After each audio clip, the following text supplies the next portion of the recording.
Egunon guztioi aste berri honi hasiera emateko prest gaude hemen, bigarren kafean gaurko egunez asmatutako teknologiari esker. Izan ere, gaur otsaiak 19 da, eta beraz, fonografoa aipatu behar dugu. Gaurko egunez, 1878an Thomas Alva Edisonek fonografoa patentatu zuen. Soinuak grabatu eta erreproduzitzeko gai izan zen lehenengo gailua. Etzen irratiaren astapena izan, baina fonografori gabe gerora ez litzateke irratirik egongo. Beraz, badu gaitzakia ospakizuna egiteko. Gora fonografoa.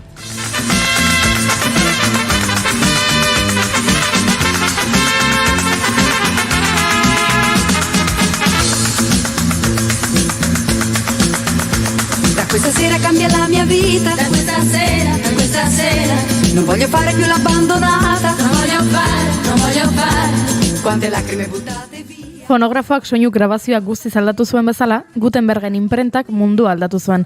Eta gaurko egunez 1926an Gutenbergen Biblia, hau da, inprimatutako lehenengo liburua, enkantean saldu zuten. $106.000 ordaindu zituen norbaitek Bibliaren ale bat erosteko, baina gehiago daude, adituek uste dute 180 kopia inguru ekoitzi zirela. 45 papiroan eta 135 paperean, eskuz sinatu eta argiztatu ziren, eta beraz, kopia bakoitza bakarra da. Gutenbergen Bibliaren 3 ale Fort Knoxen daude, Ameriketako estatu batuetako, Kentucky estatuan eraikitako base militarrean. Baina kopia gehien dituen herrialdea Alemania da, 12 baititu. Moskuk eta Vatikanoko hiriak 2 dituzte, Parisek eta Londresek 3, eta New Yorkek 4 kopia. No necesitas permiso, vamos a hacerte el humor, con el flaco y el petiso, la Biblia y el calefón, la Biblia y el calefón.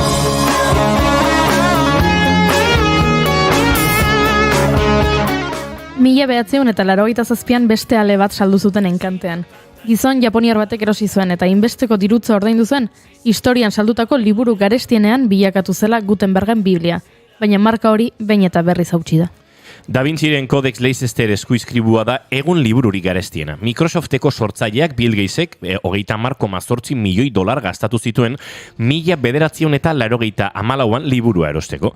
Liburua 16. mendekoa da, eta Da Vinciren zirriborroak, diagramak eta lehen teoriak ditu bere inprimakian. Naiz eta liburu garestienen zerrendako gehienak Bibliak izan, badago bat erlijiosoa ez dena, Birds of America. John James Audubonren behaketa eta txorien ilustrazio bilduma da, $9,6 milioi saldu zen 2010an. Banizkion neria izango zen, ez zuen aldegingo. Egoak ebaki banizkion neria izango zen, ez zuen aldegingo. Txoriak aipatutan metalezko txori bat aipatu behar dugu, izan ere gaurko egunez 1985an Oiz mendian Boeing 727 hegazkin batek komunikabideetako antena baten aurka talka egin zuen. Madrildik arazo gabe aireratu zen hegazkina Alhambra de Granada izenarekin bataiatu zutena. 8:47an ekin zion bideari, 141 bidaiari eta tripulazioko 7 lagun zeramatzala. Hegazkina zegokiona baino 300 metro beherago zijoala, Oiz mendiko ETB-ko antena baten kontra jo zuen ezkerregalak. 148 pertsona hil ziren istripuan. Gorpuen berreskuratze lanak berehala hasi ziren, baina inguruaren erliebe malkartsua zela eta oso zaila izan zen.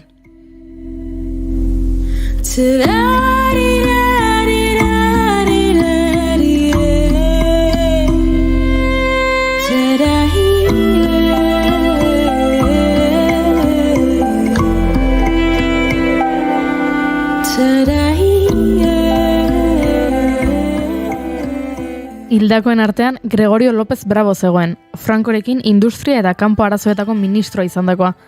Edo Jose Angel Portuondo doktorea, in vitroaren aitzindaria, Julian Binuesa enpresa burua eta Astoria katearen sortzailea, Gonzalo Guzmán Boliviako lan ministroa, eta Miguel Ángel Portillo Rayo Vallecanoko futbol taldeko masajista. Rayo Vallecano aipatu duzunez, lotura hemen. Gaur, otsaiak 19, futboleko homofobiaren aurkako eguna delako. Data hau aukeratu zuten Justin Fashanuren jaiotzaren omenez. Bere homosexualitatea publikoki aitortu zuen lehen eliteko futbolaria izan zen Faxanu, 1980ean izan zen hau, eta horren ondoren Faxanu taldetik bota eta iseka egin zioten taldekide batzuek. Urte batzuk geroago, jokalaria depresio sakon batean sartu zen eta bere buruaz beste egin zuen 1988an.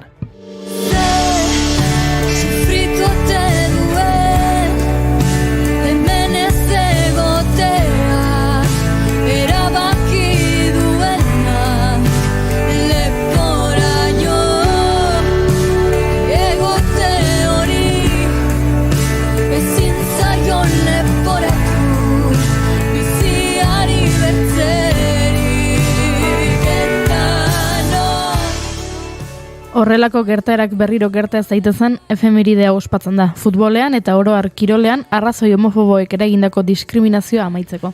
Bereziki gizonezkoen futbolean, emakumetan asko zonartuago baitago, Australia eta Zeelanda berrian ospatutako emakumezkoen munduko futbol txapelketan 100 jokalari LGTBIQ+ komunitateko kideak ziren. Ez dakit Manchester Uniteden inklusiboak diren ala ez, baina gaurko egunez, 1910 Old Trafford estadioa inauguratu zuten, taldearen egoitza.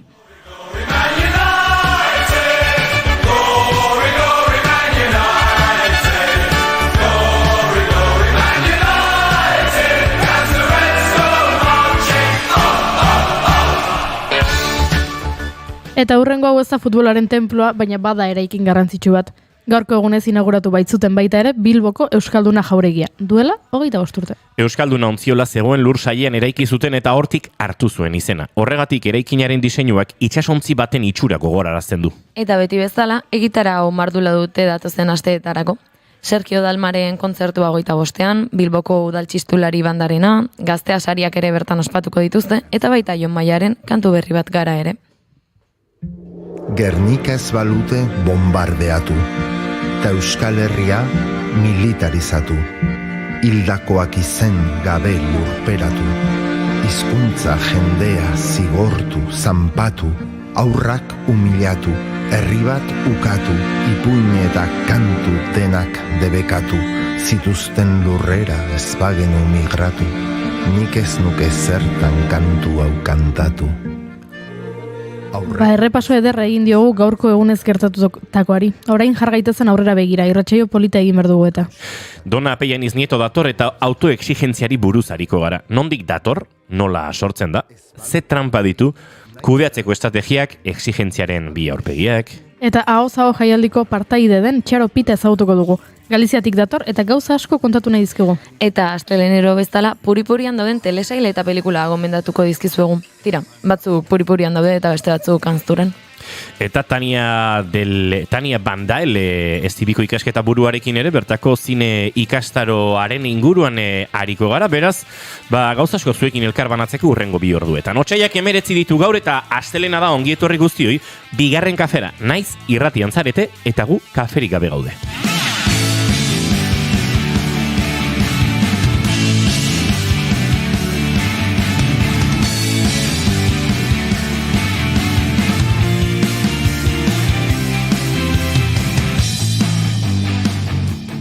Zuekin June Romatet Ibarguren txuri berdez etorri zaigula gaur. Egunon. Egunon. Zertxe porilla. Eskerrik asko. Berria da? Ez. Baina. Baina nola beti beltzen nagon. Egia da, bai, horrek atentzio eman digu.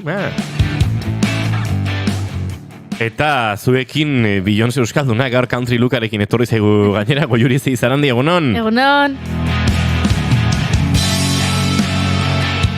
Izketan ari zaizuen hau, Inigo Asensio Elurbide gaur bigarren kafeak 727 du, otsaiak 19, badoa 8 ila, goizak 10 eta 14 minutu eta gu hemen 3 urrengo 2 orduetan, zuekin bat egiteko asmotan. Ongietorri, naiz irratian zarete, bigarren kafean.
batzuetan oarkabe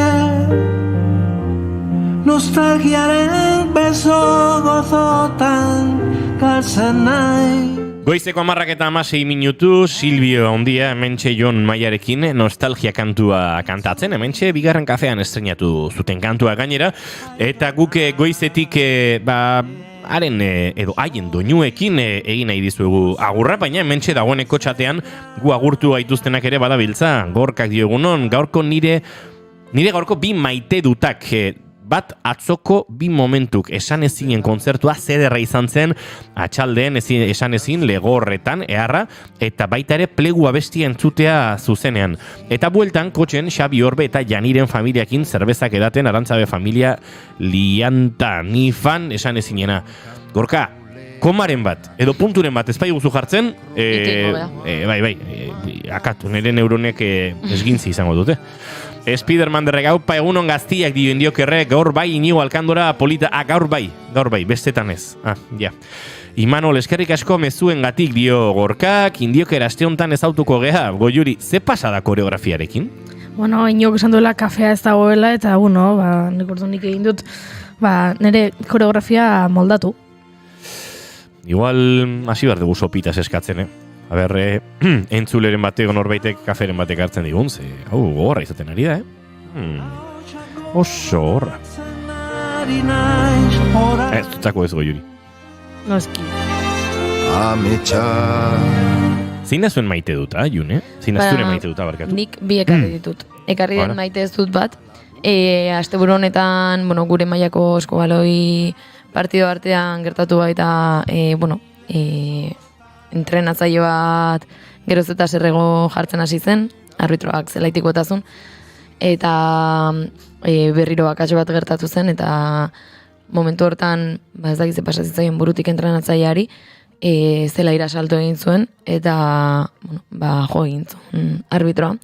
Arbitroa izan da batez ere gainea edo izan da arbitro gazte bat, mutil gazte bat, nahiko hasi berria, eta partida bertan bera gelditu zen momentuan, guztiz izututa juntzen mutila etxera, eta ez dakite partida hori berriro jokatu beharko duten edo ez, nik Tolosako entrenatzailea izan zen bera, eta beste ekipoko kide bat ezaguna dut, eta esan zuten oso gaizki pasa zutela momentuan, eta haien partetik behintzat ez dutela berriro jokatu nahi partida hori, baina noski, agian jokatu beharko dute, eta alde horretatik nire maite ez duta, ze askotan gertatzen dira arbitroekiko horrelako jarrerak, eta batez ere kontuan hartuta gure mailetarako arbitroak geroz eta gutxiago daudela, horrelako jarrerek ez dute batere laguntzen. Esango nuke, batetik entrenatzaile horren inhabilitazio eta zigor gogorrak iritsi beharko duela, eta talde horrek partidua galduta beharko duela. Nire iritzia ere hori da, ez dakit gainera momentuan ze maitza zera maten edo ez, edo bertan behera geldituta, nik uste ekipo horre galduta euki behar duela partidua, baina ez dakit zer gertatuko den hor.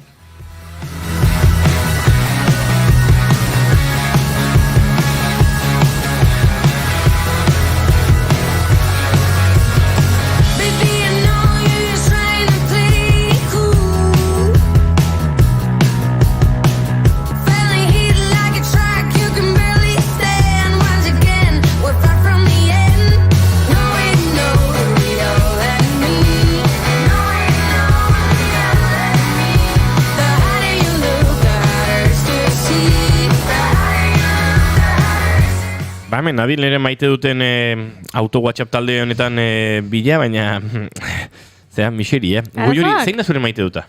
Nire maite duta da, telesail edo pelikulen bidez, bidaiak luzatzea. Hau da, imagina dezazun, demagun,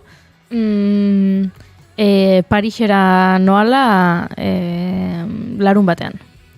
Orduan, gustatzen zait niri, ostegunean adibidez ikustea, ez dakit, Ratatouille. Eta horrela ia sentitzen naiz, ez? Ia Parisen nagoela, edo ikustea Lupin telesaia. Eta orduan ikusten ditut Pariseko lekuak, eta orduan gero Parisera iristen naizenean esaten dut, begira, hemen, honek eta honek hemen ematen zuten bere euren lehen musua ez dakize. Eta orduan ja, aurretik ez, ikustea lekuak pelikula edo telesaietan, gerora lekura bertara joatea, han egun batzuk pasa, eta bueltatzerakoan, bideia pixka bat luzatzeko, bueltokon, zaten duzu, orain ikusiko dut, Midnight in Paris. Eta horrela, zure bidaia berez 3 egunetakoa zen, baina bihurtu da 6 egunetakoa.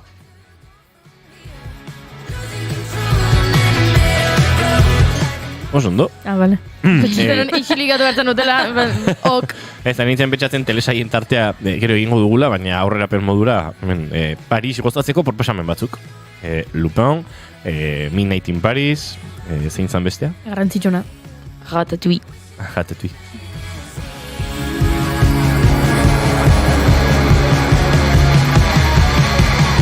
Eta horren gozea berriro. Bai. Konfidukana, dago.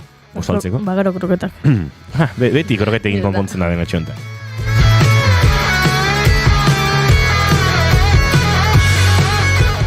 Nere maite dut ezada, zera, pelaunen tamaina baino txikiagoak diren eserlekuei.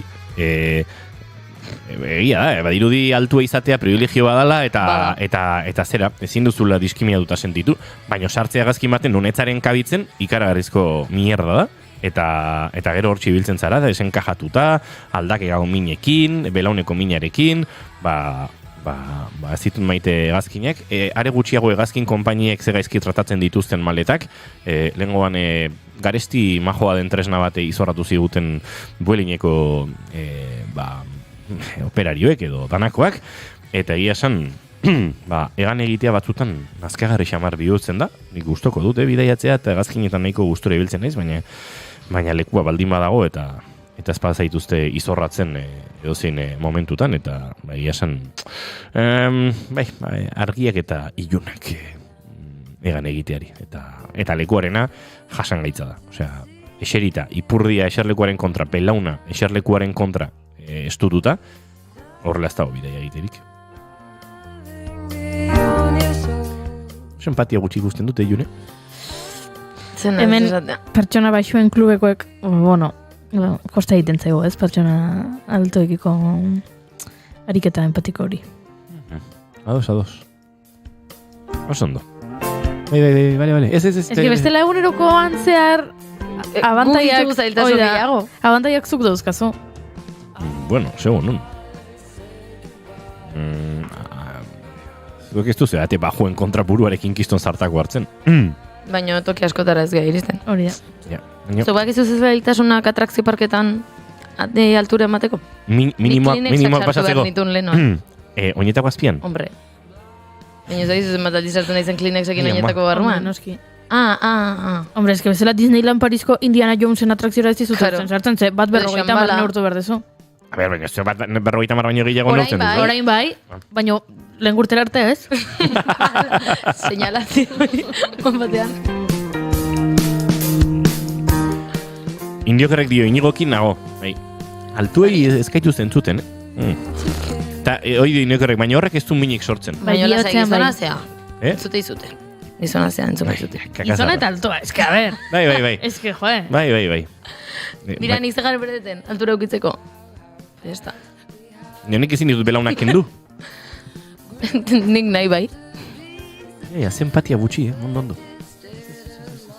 Dona Beian iznietu egunon. Egunon. Empatiaren inguruan ez gaur ez. Zer modu zaude? Ederki. Zein azure maite duta? Ekartzen nun, asko maite dudala, gereziondoak loratzen direnean orain garaiontan hori ikustea, zeda pixkat negua, hotza, gaurko eguna bezala grisa, eta batean zoaz kaletik, edo nini joa kaletik, ikuste ditut loreak loratzen, eta asko gustatzen zaita, eta asko maite dut. Eta hitz egiten ari zinaten gaia dela eta, justo ostiral hontan berriz ere jo nintzen ikustea Mejillon Tigre,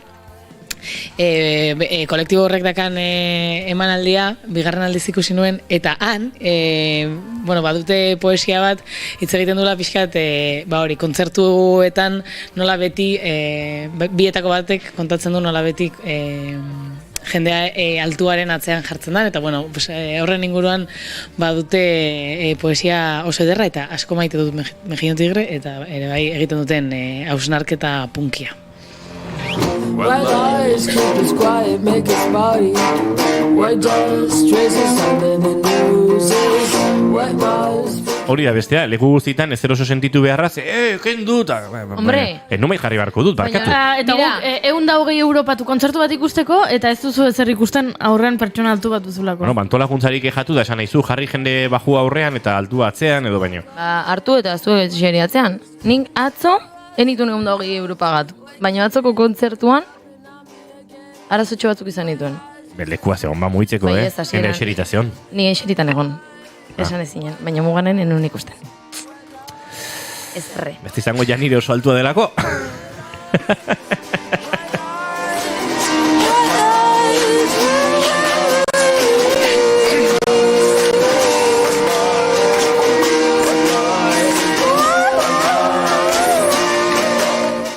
Goizeko 10:27 minutu diren honetan, gure maite duta kontatu dizkizuegu eta gaurko saio abiatzeko moduan ere bagara, Belakoren White Lies entzuten bukatzen dugun hontan.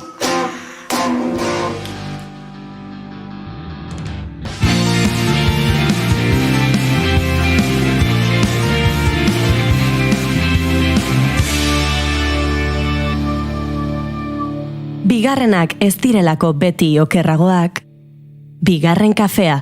Some people say a man is made out of mud. A poor man's made out of muscle and blood. A muscle and blood and a skin and bones. You've got a mind that's weak and a back that's strong. You load of 16 tons and what do you get? Another day older and a deeper in debt. Saying, Peter, don't you call me cause I can't go. I own my soul. Badona Peñaniz Nietorekin hiperexigentzia hitz egingo dugula aurreratu dizuegu eta dona hemen dagoela, gaiari helduko diogu. Hiperexigentzia. Exigenteak zarete zuek zuen buruarekin eta besteekin. Tarteka. Bai. Aldakur. Ez gehiegi. Ez da bereziki definitzen nauen ezaugarri bat. Eta nabaritzen dituzte desberdintasunak segun zeinekin? Igual, lagun batzukin bai, beste batzukin ez, gurasoekin bai, batekin bai, bestearekin ez, bikoterekin bai, ezakizerrekin ez. Guk eskatzen dugun exigentzia mailarekin? Bai, edo jasotzen ez zuenarekin ere bai. Bai, noski. Azkenean, ez dakit hortik doan gauza, baina zuk zure bizitzan, zure inguruneetan rol bat daukazu, ez? Lagun artean naiz antolatzailea edo liderra, ez dakiz lan ingurunean ni naiz hila eta ez dakiz eta unibertsitatean naiz beti festa eta beti barrezka dagoena, edo horrela, ez dakit, rol diferenteak dauzkazu ez, eta orduan jendeak bakoitzak rol bat dauka, eta orduan uste dut exigentzia maila ere rol horren araberakoa izaten dela. Hau da, ez dakit, adibide bat jartzearen, eta ni hasi naiz izketan, baina hau donazuk hitz egiteko moduko da, baina adibide bat jartzearen, ez dakit, emagun anai arreba garela. Gulagok. Eta Junek antolatzen dituela beti, antolatzen duela 10 erosi beharreko oparia. Eta beti berak egin du. Eta azkeneko 10 urtetan beti berak egin du. Urte batean, ez dakit, aztu egin tema zaio edo ez badu egiten, exigitu egingo zaio hori egitea. Berak egin duelako 10 urtez. Eta berez, agian Inigori exigitu beharko genioke, ze ez du inoiz egin. Baina Juneri exigitzen diogu, ze orain arte bera arduratu da, eta hau zure ardura da. Rolekin asko zerikusia handia daka, eta bada zerbait ere hori soziala dena, esarean dena, eta harremanekin zerikusia handia duena. Izan ere, badan nolabait norbere buruari edo bestei estandar oso altuak sartzen dionean, eta oso altuak edo zorrotzegiak, ez? Nolabait, ikasketetan, lan harremanetan, harreman pertsonaletan, eta badago hor joera bat hiperexigentziaz hitz egiten dugunean, nolabait inoiz gustora edo pozik ez egotearekin, ez? Helburu horiek ditut eta bidean nagonean hor nolabaiteko erosotasuna eta komien artean esate eta dago, baina inoiz ez naiz gustora geldituko emaitzarekin. Beti alko nukelako hobeago egin. Ez dakit ezaguna egiten zaizuen, ikusten gaur egun, asko, bueno, igual lehenago ere bai, asko entzuten dela, ez, beti hobeago egin daitekela, eta hor, bueno, pues, trampa handia egon daiteke, ez? Ze exigitzea gure buruari eta besteari badu bere edo izan dezake bere alde funtzionala edo ona, baina beste aldea ere badu nun dago muga, eta muga hori oso fina da, oso pertsonala da, momentuzkoa ere izan daiteke, eta hor dago gakoa nolabait, ez? Pixkat nun gelditu. Edo, bueno, zer izan dezakegu kontuan hor, exigentzia bai izateko, beti ere osasungarria denean, funtzionala denean, eta pasatzen hasten garenean, hori mozteko gaitasuna ere izatea izango litzake nolabait, bueno, pues, zaintza izatea ere exigentziarekin batera. Nik esan dut, ez dela nire nortasunaren ezaugarri bat exigente izatearena edo autoexigentzia gehiagizko hori, baina egia da bai gertatzen zaidala eta uste dut exigentziarekin zerikusia daukala dela zerbait berria ikasten zerbait berria ikasten hasten naizenean gaizki pasatzen dudala, ez zaidalako gustatzen etzidanean gauzak ondo ateratzen. Eta orduan gauza asko utzi egiten ditut, ikasketa kurba oso altua balin badaukate, kosta egiten zait jarraitzea ikasten, gauzatzuk ikasteko behin eta berriz gaizki egin behar duzu. Ez dakit, ez? Pianoa jotzeko. Pianoan abesti bat ikasteko, behin eta berriz jo behar duzu, eta lehenengo ezagitzen bat alditan gaizki aterako zaizu. Gaizki ateratzen bat zait, ez egitzen bat aldiz jarraian, askotan utzi egiten dut. Ez naizelako eroso sentitzen, excelentzia falta horretan. Hau oso interesgarria da, ze barruan mugitzen zaigun beldurra, ditugun mezu guztiak aktibatu egiten dira askotan exigentzia edo perfekzionismo horrekin, ze exigentziak badu perfekzionismoaren edo perfekzionismoarekin lotura, ez? Gauzak ja ez gauzak ondo egitea, baizik eta zer gertatzen da, zer naiz ni edo zer ez naiz, ez badut ondo egiten edo ez badut egiten eskatzen den bezala, ez? Autoirudiarekin ere harreman asko du, beraz, goazen ikustea zein dan exigentziaren edo hiperexigentziaren alde ona, eta pixkate funtzionaltasun hori galtzen denean, zer gertatzen den. Oui, je vais le prendre mon pied, je le lèverai seulement pour la danse de la joie. C'est la danse de la joie. Askotan lotzen dugu exigentzia motivazio edo lorpenarekin, ez? Benga, gehiago saiatu, motivatu baldin bazaude lortuko duzu, zure esku dago. Eta bai, egin batean bai, baina, harremanean gea, eta gutaz aparte ere kondizionante asko daude bizitzan, ez? Orduan bai, motivazioa piztu dezake exigentzia horrek, lorpen horiek ere lortzea edo izatea bidea izan daiteke, baino hor beti ere muga badago, ez? Eta hor osasun fisikoa izango litzake muga, osasun emozionalare bai, mentala, gure ingurua zaintzen ari garen edo ez. Ni beti askotan lotzen dut exigentziaren ez funtzionaltasuna zaintzarekin, ez? Gure burua eta bestea zaintzen hasten garenean, gian hor exigentzia horiek igual, lausotu behar ditugu, mugatu edo erlaxatu behar gara pixka bat, ez? Gero ere bai, dakar bere alde ona edo funtzionala, disiplina eta konpromisoarekin, badago hor muga bat zeina osasuna baldin badago, mentala, emozionala, fisikoa, zaintza baldin badago, disiplina hori eta konpromisio hori beteko dira edo bete daitezke eta ederki dago. Eta pianoarekin esaten zenun adibidearekin batera, jarraitzen baldin badugu gure burua zaintzen ari garen einean exigentzia hortan, hobekuntzak lortu ditzazkegu, beti ere ez. Baina, berriro esango dut, eta askotan esango dut hau gaur, beti ere kontuan izan bargea noiz ez dugun gure burua zaintzen ari. Eta hemen askotan pasa egiten gara, exigentziatik hiperexigentzia batera, edo exigentzia ez osasuntxu batera, gure buruarekin deskonektatua gaudenean. Hau da, nagolako pentsatzen, lanean eskatzen didaten hori, edo horretan, edo etxean pentsatuko duten hortan, edo bai nere kanpo irudian, orduan, egin behar dut, edo saiatu behar dut, nere burua, nere osasuna, nere emozioak kontuan izan gabe, ez? Nekatuta nago, estresatuta nago, ez nago gustora, ez nabil jatenari, baina jarraitu behar dut, ez?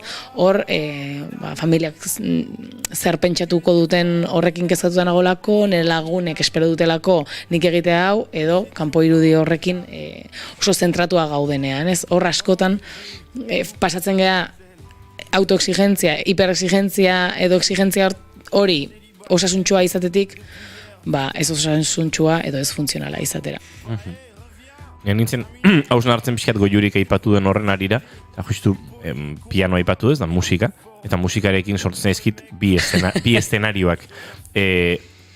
Atzo kontzertu bat izan genuen, esan ezinekin, nik oso desastretik bizi izan nuen kontzertua, arazo tekniko batzuk medio, nik barruan oso oso negoen, barruan nik entzuten nuenarekin, eta orduan ikaragarrizko amorrua sentitzen hasi nintzen, deseroso egotea, gaizki jotzen astea, ze gainera konzentrazio falta horrek eragiten ditu bestelako akatsak, zaude gehiago barruan duzun entzute kontestu hori konpondu nahian, arazoan non dagoen identifikatu nahian, eta orduan enengo egun behar nuen tokian, eta orduan gaizki eta malaletxea eta pixkator amorru ez. Gero etorri zen, buelta. 20 urte, oholtzetan, daramatzazun honetan, oraindik nola etzara gai izan, usteko alde batera, arazoek hemen daude, baina zentratu kontzertuan. Osea, eozein izango niokenik. Ja, ez da, hau ez dina konpondu, kontzertuan martxan dago, tren abiatu da, eta tren ez da geldituko. Bidaiatu. Baina hori ere nuen lortu da horren ondoren etorri zitzaidan, beste autoexigentzia bat, ez? Ostras, urte asko daramatzazu holtzetan, hau horrela bizitzeko, ez? Eta hor auto-zigorre, auto-epaiketa, auto-jipoi hori. Baina aldiz, uste musikak bai eman didala bestea. Instrumentu asko jotzen ditut, urte askotan, ez dakit orain txezazpi, 8 edo 9 instrumentu jotzen ditudan, eta hori guztietan nik igaro dut, goiurik aipatzen zuen, ikasketa kurbaren talka hori, baina hori ondo kudeatzen jakin dut. Alegi, instrumentu batzuk jotzeko urteak pasa ditut, erdizka jotzen. Orainik instrumentu batzuk erdizka jotzen ditut, baina nire beharrak asetzeko baina bai, baina patxara sartuta. Hau ez da ateratzen, baina utzi hor, berriz eta batean konturatzen zara, ostras, hau ateratzen da ez, badaukazu instrumentu honekin alako kontrol bat, badakizu noraino jo nahi duzun instrumentua, eta hor zaudez, eta hori pentsatzen dut musika oso umetatik ikasi izanak eman didan zerbait dela, ez? Klasera joan, eta gaur tum-papa ordu bete pasa, eta horrengoan tum-papatum, eta horrengoan, eta beraz, ez dakit, autoexigentzia horretan, ni topatzen naiz oso leku ezberdinetan. Batzutan askoz lausoago eta bestetan askoz exigenteago. Noskiz, bakoitzaren exigentziak eta perfekzionismo horrek zer ikusia daka bakoitzaren historiarekin, bizipen, sentsazio, emozio eta harremanekin.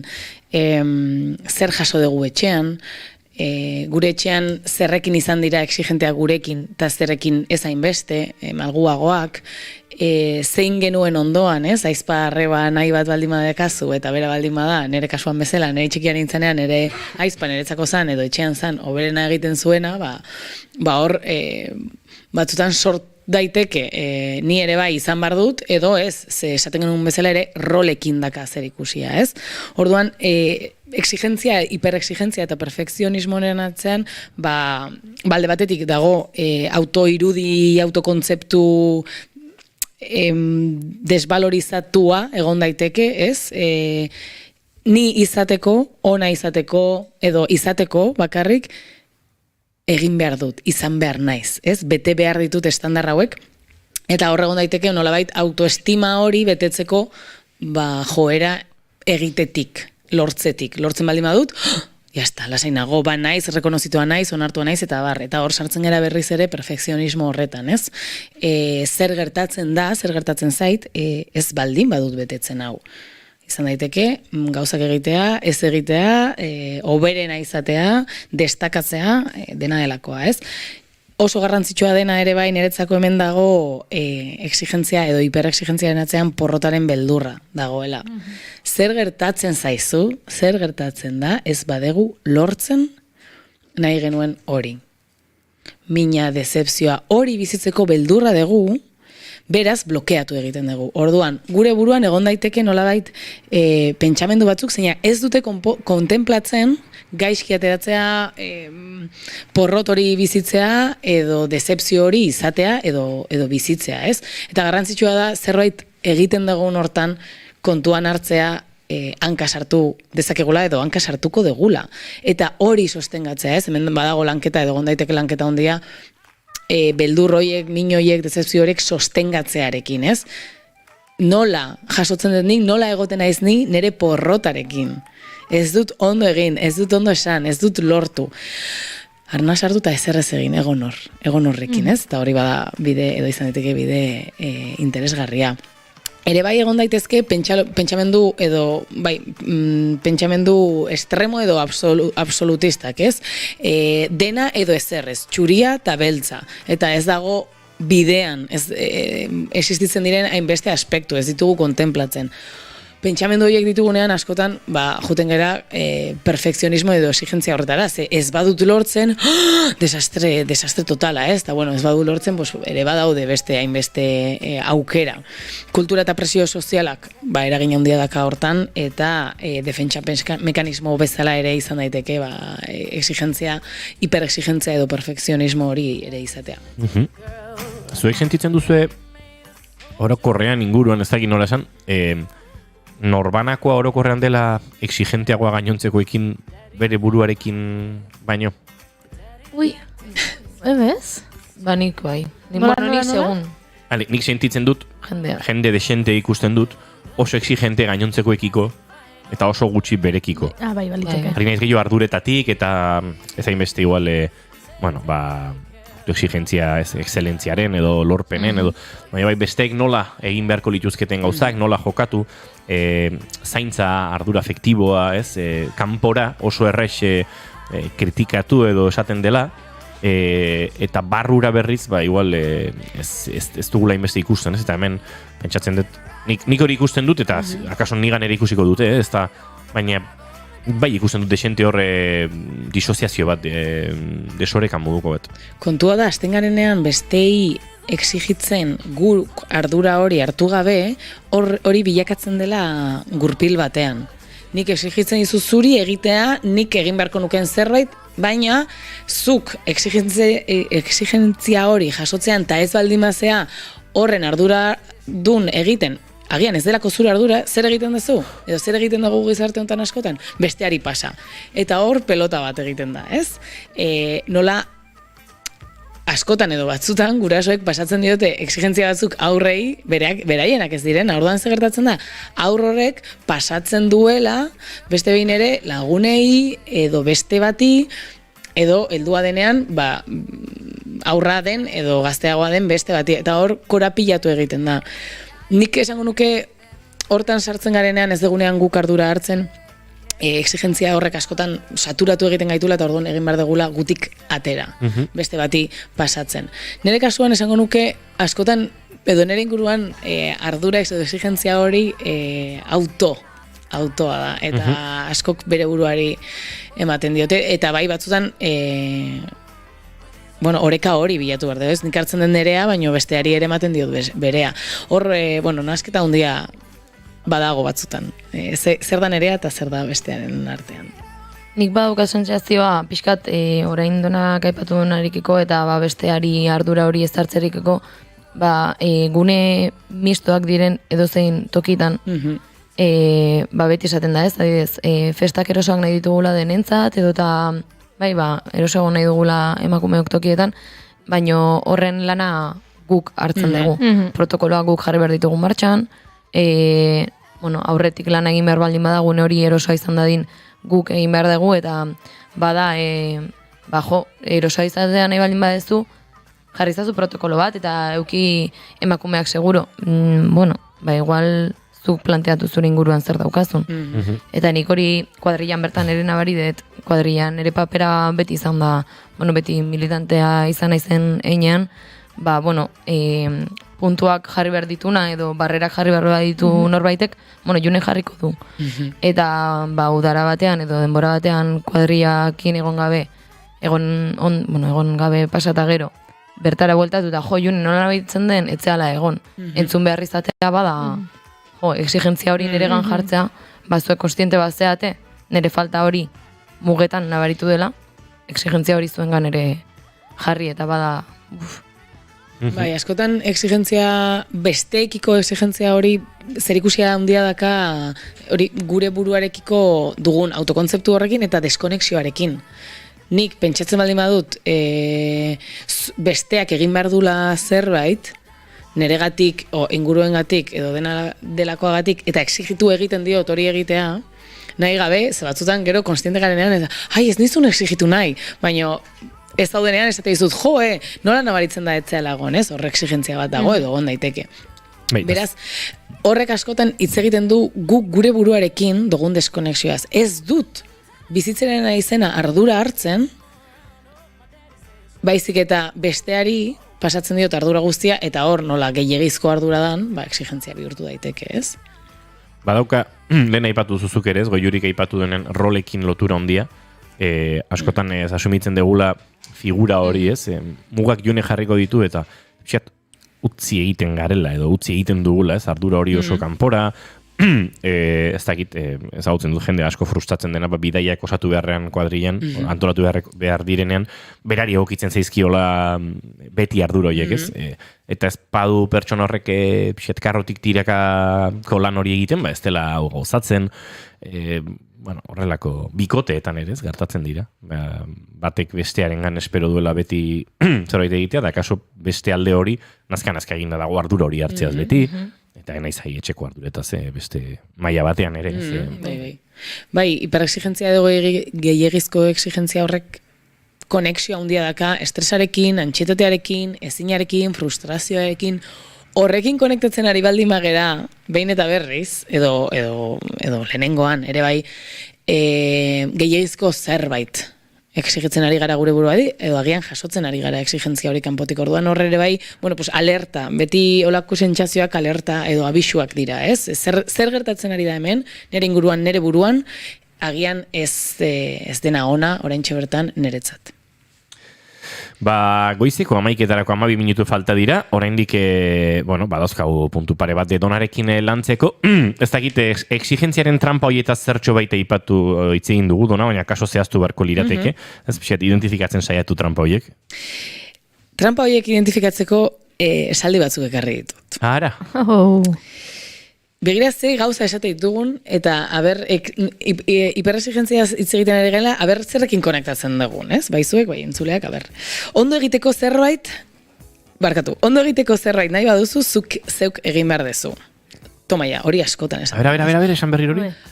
Ondo egindako zerbait nahi baldin badezu, zuk zeuk egin behar dezu. Ez, holako gauza.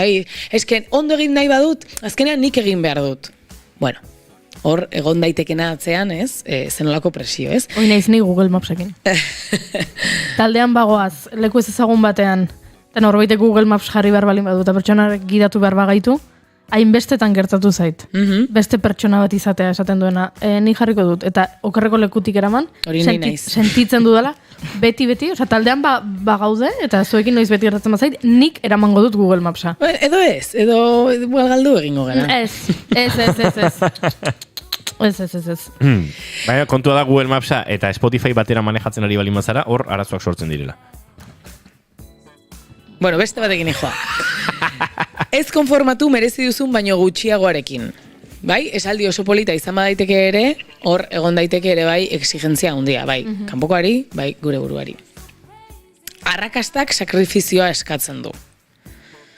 Bai, askotan dira esaldiak zeina egi bat ekartzen duten, baina horren atzean ere egon daitezke trampa horiek. Lan gogorra da arrakastaren gakoa, ezin dut akatsik egin, bai, hori askotan nahi gabe esaten ditugun gauzak, bueno. Beti dago zer hobetzeko, porrota ez da aukera bat.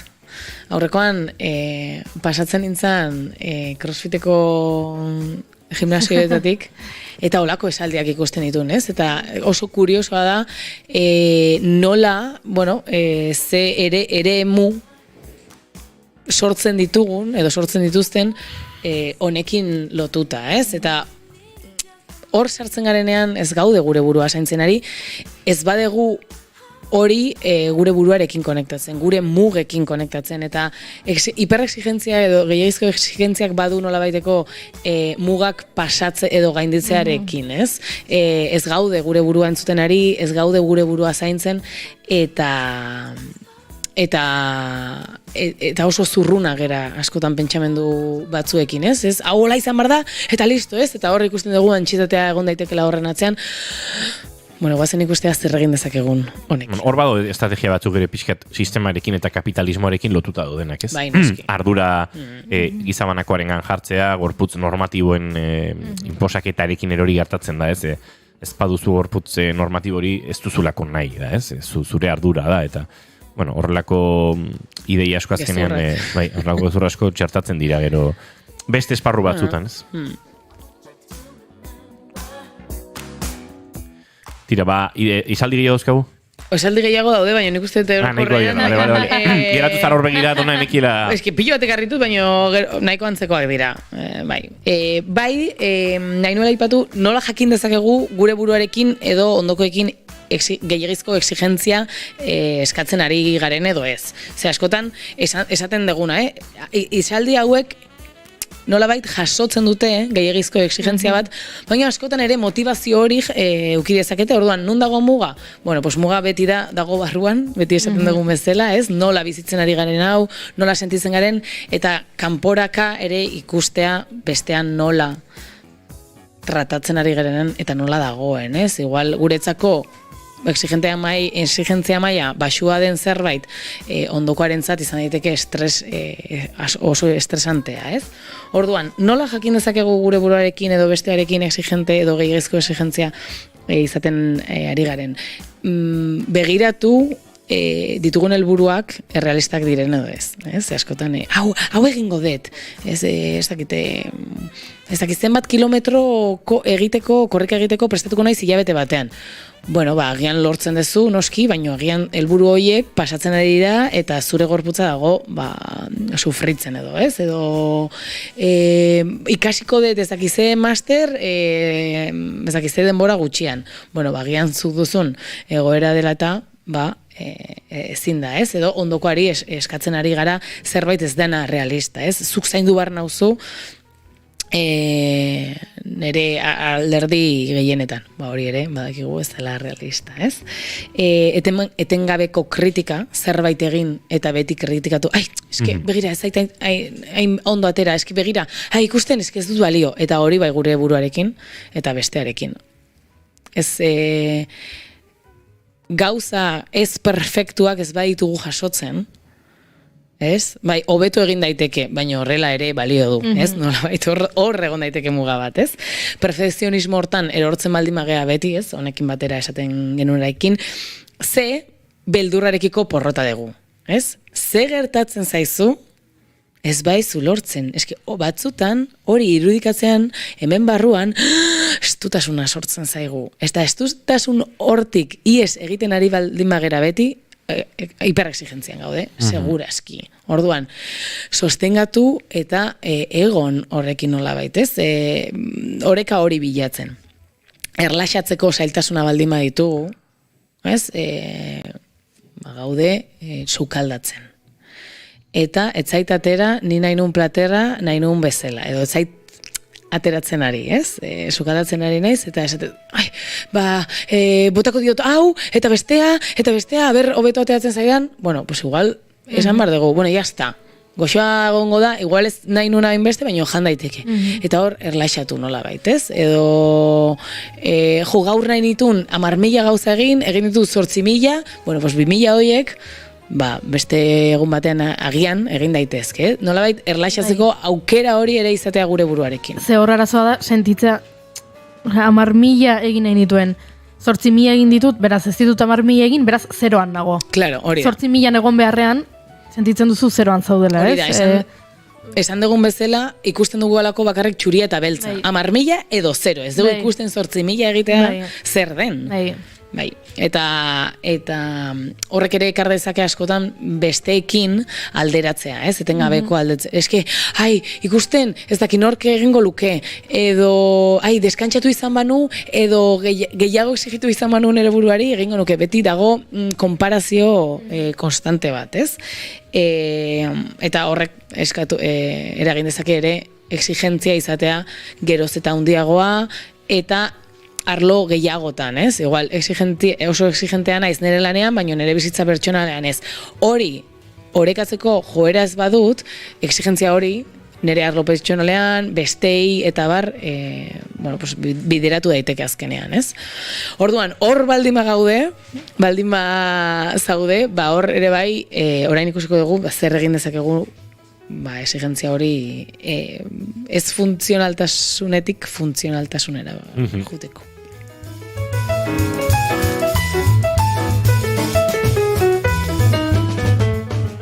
Tira, hiperexigentzian nola maneiatu edo ze estrategia erabilitzak egun, pixka bat aipatzen ari garen oreka hori edo kontrol hori lortzeko, ez?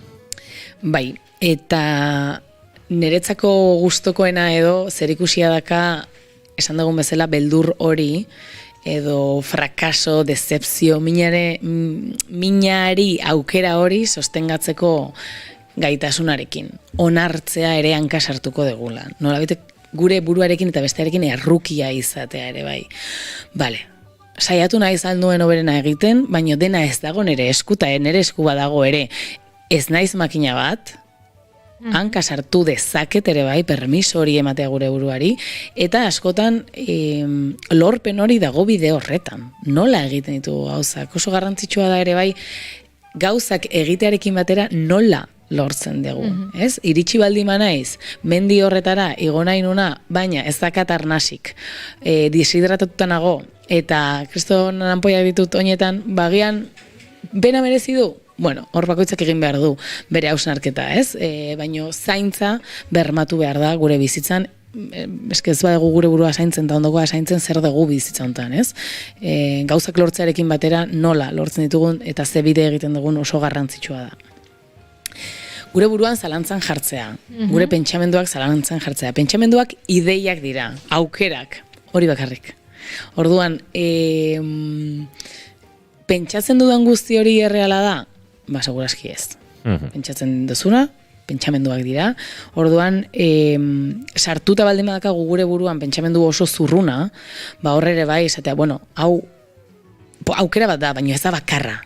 Ere beste 1000 aukera daude. Eta hori egiten askotan konpartitzeak laguntzen du, ez? Ni lagunekin baldin badago, edo familiarekin, nire sarearekin, eta konpartitzen baldin badet, eskenago honekin estresatuta, edo hau buruan dut, helburu hauek ditut, baina ikusten ari naizera iristen, askotan, ondokoek ere esaten digute. Baina hau ez bada gertatzen, bestea ere gertatu daiteke, ez? Hau ez bada zu lortzen, ikusi noraino ailegatu zean, ez? Bidea hontan, eta horrek ere batzutan laguntzen du, ez? Erlaxatzen eta ditugun aukera horiek, ez bakarrak izaten.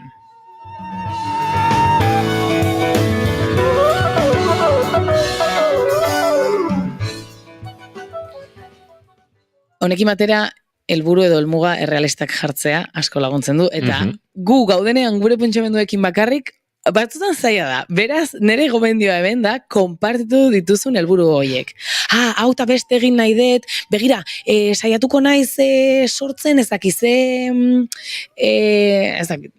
komunitate, igual batzutan ondokoek esaten dute, oso ondo maitia, baina, hankak lurrean jarri. Eta horrek lagundu dezake, estresetan txitate hortan ez zaintzea, ez sartzea, eta honekin batera ere ezetz ikastea, ezetz esaten ikastea, asko laguntzen dugu.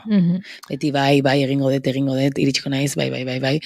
Zoragarri maitia, baina ere batzutan esatea, nahikoa da, ze erlaxatu egin behar dut nire burua, bai ezetz esatea gure buruari ez, ondokoari esaten diot ezetz ni zaintzeko, edo ondokoari ere esaten diot ezetz bera zaintzeko. Lasi maitia, utzi honala, ez? Ez da, ezer gertatzen. Batzutan bai, beste batzutan ez hainbeste. konparatzeari usteak laguntzen du, eta beti ere, ezin badegu, laguntza bilatzea beti lagundu dezake. Dona Peianiz Nieto, eskerrik asko, Zuei. eta aste pare batetan ikusiko dugu Hori da. berriro elkar. Goizeko 11 bat, atzerapen pixkatekin, baina bagoaz, Naiz Irratiaren estudio zentraletara, azken ordukoaren bina, Oñaitz Aizpuru lankidea bertan dugu, eta Oñaitz Aizpuru egunon?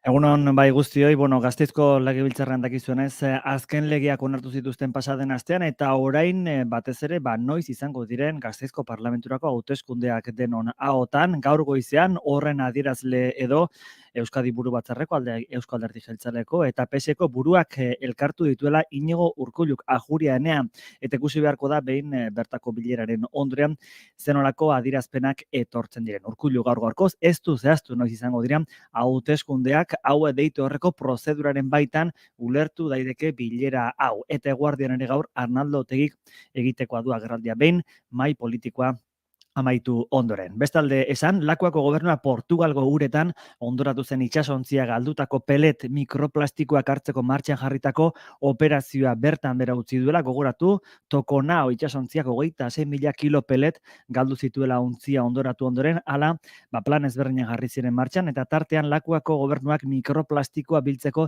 itsasertza plan jarri zuen martxan, itsasontzi bat prestatu zuen bilketa horretarako. Ez da peletik aurkitu eta bertan bera utzi du orain. Egiari zor, Zierbenako areta hondartzan bai, urtarrilean mikroplastikoak atzeman zituzten, baina ondoren ez da gehiago izan, eta ondorioztatu dute etzela bertara iritsi, Euskal Kostaldera etzela mikroplastikorik ailegatu, eta horregatik bertan bera utzi dute. Eta azken aipamen bat, 2022an anaia hiltzea egotzita gizonezko baten kontrako epaiketa gaur hasi baita, Nafarroako lurralde auzitegian, fiskaltzak 21 urteko espetxe zigorra eskatzen du, defentsak berriz absoluzioa, naiz eta absoluzioa eskatu, zentro batean sartzeko proposamena eman du. Fiskaltza dionez, 2022ko ekainaren 21 ekainaren 21 hartan, auziperatuak 14 labankada eman zizkion bere anaiari defendatzeko aukerarik eman gabe, eta ezustean arrabotxugari sortu zuen auzia, beraz, gaurkoan Nafarroako lurralde auzitegian hasiko dira epaitzen. Eskerrik asko Oñaitz Aizpuru, eta Eguerdiko 12etan informazio gehiago hemen Naiz Irratian.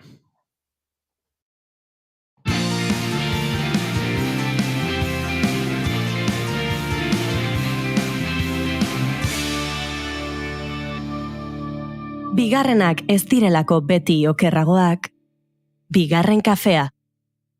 You got the cinema.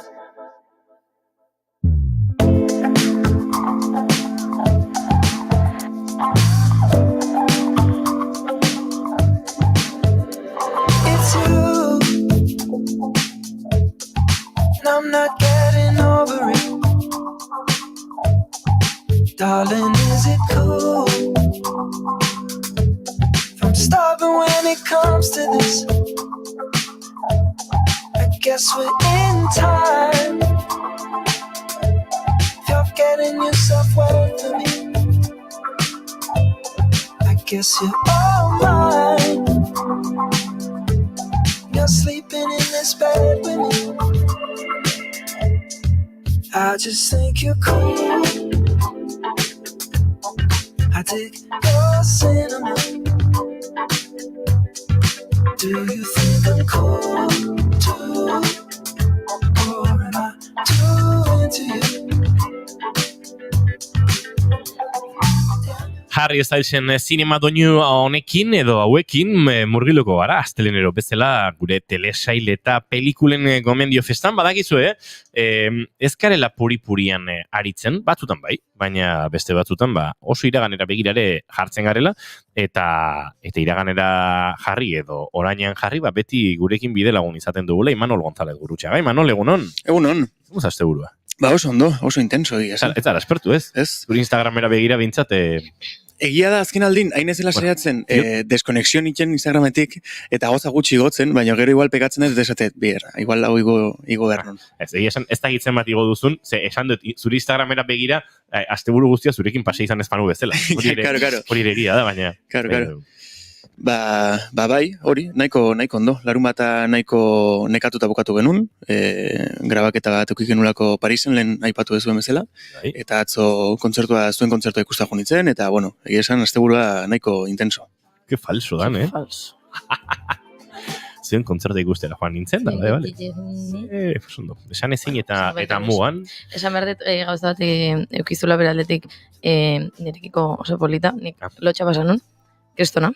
Aipatu behar nun, baina esan dut, ez. Kriston lotxa pasan nun, baina orkestu zizkidan bere aita eta anaia, bakarrikan, eraman zituen bonboien gatik.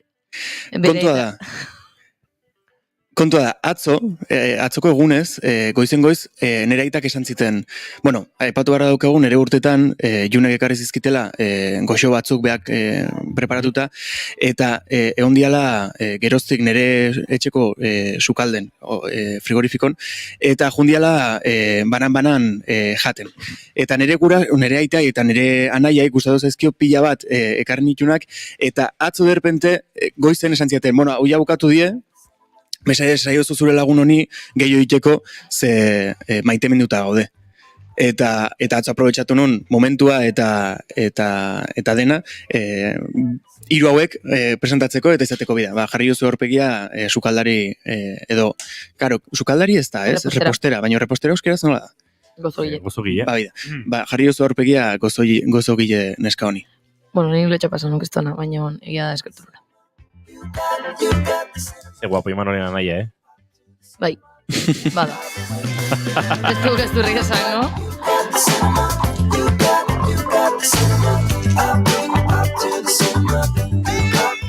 Tira entzule, iritsi dira kafeak bigarren kafera, eta honek post pixkat ematen digu, ez? Goiza nahiko malkartxu, nahiko maldangorari ginen bizitzen, eta orain beste bizipozarekin ekingo diogu. Entzun dezakezu hemen sobretxo hotxa? Eskerrik asko, Yuri. Eskerrik asko, Yuri, bai. Yuri, joan da kafe bila. Ez desastre, bigarren kafea kaferi gabe, hau ez da posible. Eta kafea edaten ez duena? Junda kafe bila. Hombre, claro. Bide batez, erantzun dezu indio alkarrek egin duen galdera? Ez. Ez, baina pentsatu dut indioker datorren, asteazkenean, Puerto Ricora noa, torren, egazkin ordu asko izango ditut, espero dut espazio gehiagorekin, hori ere aitortu behar dizut, ze bestela ezagit, akabatuko naiz, eta hori ikusiko dut. Mazte bale. Eskargatzeko moduan dode? Noski. Ja, en plan, piratatutal. Ez, baina... HBO daude. Zuk zerbait Netflix, HBO olakoren bat edukiko duzu, hor deskarga ditzak zu. HBO. Por cierto, zueko goratzen zeate, garai baten... Zugan pentsatzen ikusiko dut, June. Espero dut. Igual bueltan hola bomboitxo batzuk ikarriko dituzu berriro. Hori ikusiko da. Edo galletak edo. Ja, mereziz. Ez que, entzule... Ojo, buelta, ni noa Puerto Ricora. Bai. Eta bueltan, zuk ekarriko dituzu bomboiak, nik ekarriko dizkizut gauzatxoak Puerto Ricon. Ez da jaio Euskal Herrian, ez da Puerto Ricon, Junek bezalako gozuak egiten dituenik. Oa, esango nuke. Baina benetan esaten dut, Ez, oza, dei azkeneko txokolatezko bolatxoiek. Hortaz eginen, justu atzo bertan nire anaiak eta aitak esatziatela gehiago kertzeko. June, salgai jarri behar dituzu. Bai. Denbora eukiko banu, agian. Vale. Garbi geratu zego. Tira, guk hainbat proposamen egin behar dizkizuegu. Epa, hotxa, jontzaitu horri, disparatu da. Kompresore guztiak sartu dira. Gure proposamenak bota behar dizkizuegu. Eta, uste dut gaur Imanol González Gurrutxa hasiko dela. Ni gaur kontan nator pelikula berri batekin, ez dakit aurten edo aurreko urten estenatu zen, Koreedan azkeneko pelikula da, izena dola Monster, bai, aurreko urtekoa da, eta duela pare bat aste ikusi nun Afterlife pelikula, txundituta gelditu nintzena eta pila bat gustatu izaitena, eta esan nun, ikusiko dut pelikula berria induna eta bertzemuz. Eta egia esan hasieran esan barra dauket pixka bat forzatu ikusten ditula aktore guztiak eta egoera guztia, baina horrek arrazoi bat dauka, ze historia kontatzen du ama seme baten asarre bat, ez, nun beraien aita duela urte batzuk hiltzen, eta badirudi semeak ikastolan edo eskolan ikastolan, ez, arazo batzu dauzkan, ez, marka batzukin iristen da etxea, golpe marka batzukin, eta pixkat, ama saiatzen da ikastetxeko ez dakit ikastetxe buruakin eta harremanetan jartzen hori konpontzeko, eta hasieran pentsatzen da horren guztian erruduna dala irakasle berri bat. Eta bueno, ez dizuet gauza handi gehiago kontatuko, baino pelikulak beak kontatzen du istorio berdin hau 3 ikuspuntutatik. Lehenengo aman ikuspuntutik, gero irakasle horren ikuspuntutik, eta ondoren umean ikuspuntutik. Eta iruditu zaiten erretratu oso polit bat, eta hori, denbora bat eman bertzaiona. Hasieran ikusten hasi bezain pronto igual hartzen dituzun aurre iritzi hoiei, hoiek pixkat alde batera utzi eta ikusten jarraitzea gomendatzen dizuet.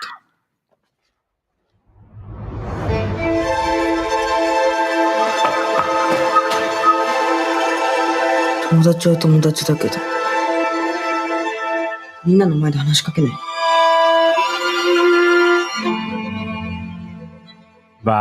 Hirokazu Koreedaren lan berriena, naiz eta esan da bezala, zinema jaialdietan eta dagoeneko joan den urtean estrenatu zen, plataformetara heldu da Imanol, zen duela aste batzuk ikusten saiatu nintzen, eta badakite bide ez ofizialetatik edo lortu daitekeela, eta Imanolek lortu duela, eta hor dagoela, baina ez dakite plataformetan ikusgai dagoeneko, edo ikustear egongo den, iristekoa zen, baina uste dut oraindik bai, begiratzen ez bazpare, baino ez dela heldu, ez? Hortxe. Apple TV eta Movistar Plusera heldu behar da, baino oraindik ez daude ez. Ez daude. Bueno, laizter helduko dira, baina hortxe gure jaipa benetan interesgarri eta pixkat zinefiloentzako edo pelikula honekin esango dugu, ez da Koreera zuzendari bereziki zaila, baina orokorrean denbora pixkat eman bartzaio, eta egia da zinen mota konkretu bat egiten duela, nahiko geldoa, konversazioetan ere pixua izaten da, pixua esan dute garrantzia narratibo ez, eta orduan, lasai ikusteko pelikulak dira, ez dira erres ikusten direnak, baina nuke esango ere zuzendari zaila denik, ez da? Ze iritzi duzu, Ez dakit, gauza da, ohitu egiten zarela, agian gu ohitu egin garela, askotan aipatu ditugu hemen Koreedaren pelikulak, eta orduan, agian ez zaigula iruditzen nahin zaila denik, baino ez dakit, Ez dakit, orokorrean uste hemen nahiko zine zaleak garela, eta orduan nik gogoan dut Broker 2021 bateko zinemaldian ikusi genuela, eta esango nuke oso pelikula ederra dela, errez jamar ikusten dela, ez? Iaia humore puntu batzuekin, naiz eta baden drama bat, eta zait iruditzen bereziki zaila, beraz, hortxe proposamena, Monstro, joan den urtean zine jaialdietan estrenatu zen, eta Laister plataformetan behar luken pelikula honekin. Zinema aretoetan ere uste dut dagoeneko ez dagoela. Pasa zen zinema aretoetatik.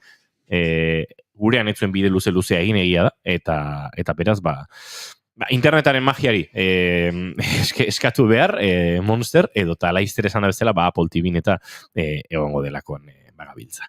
Tira, zein dira, zuen proposamenak zugu Juri? Bale, nik botako dut nerea. Nere gomendioa da The Morning Show, Apple TV'n dago.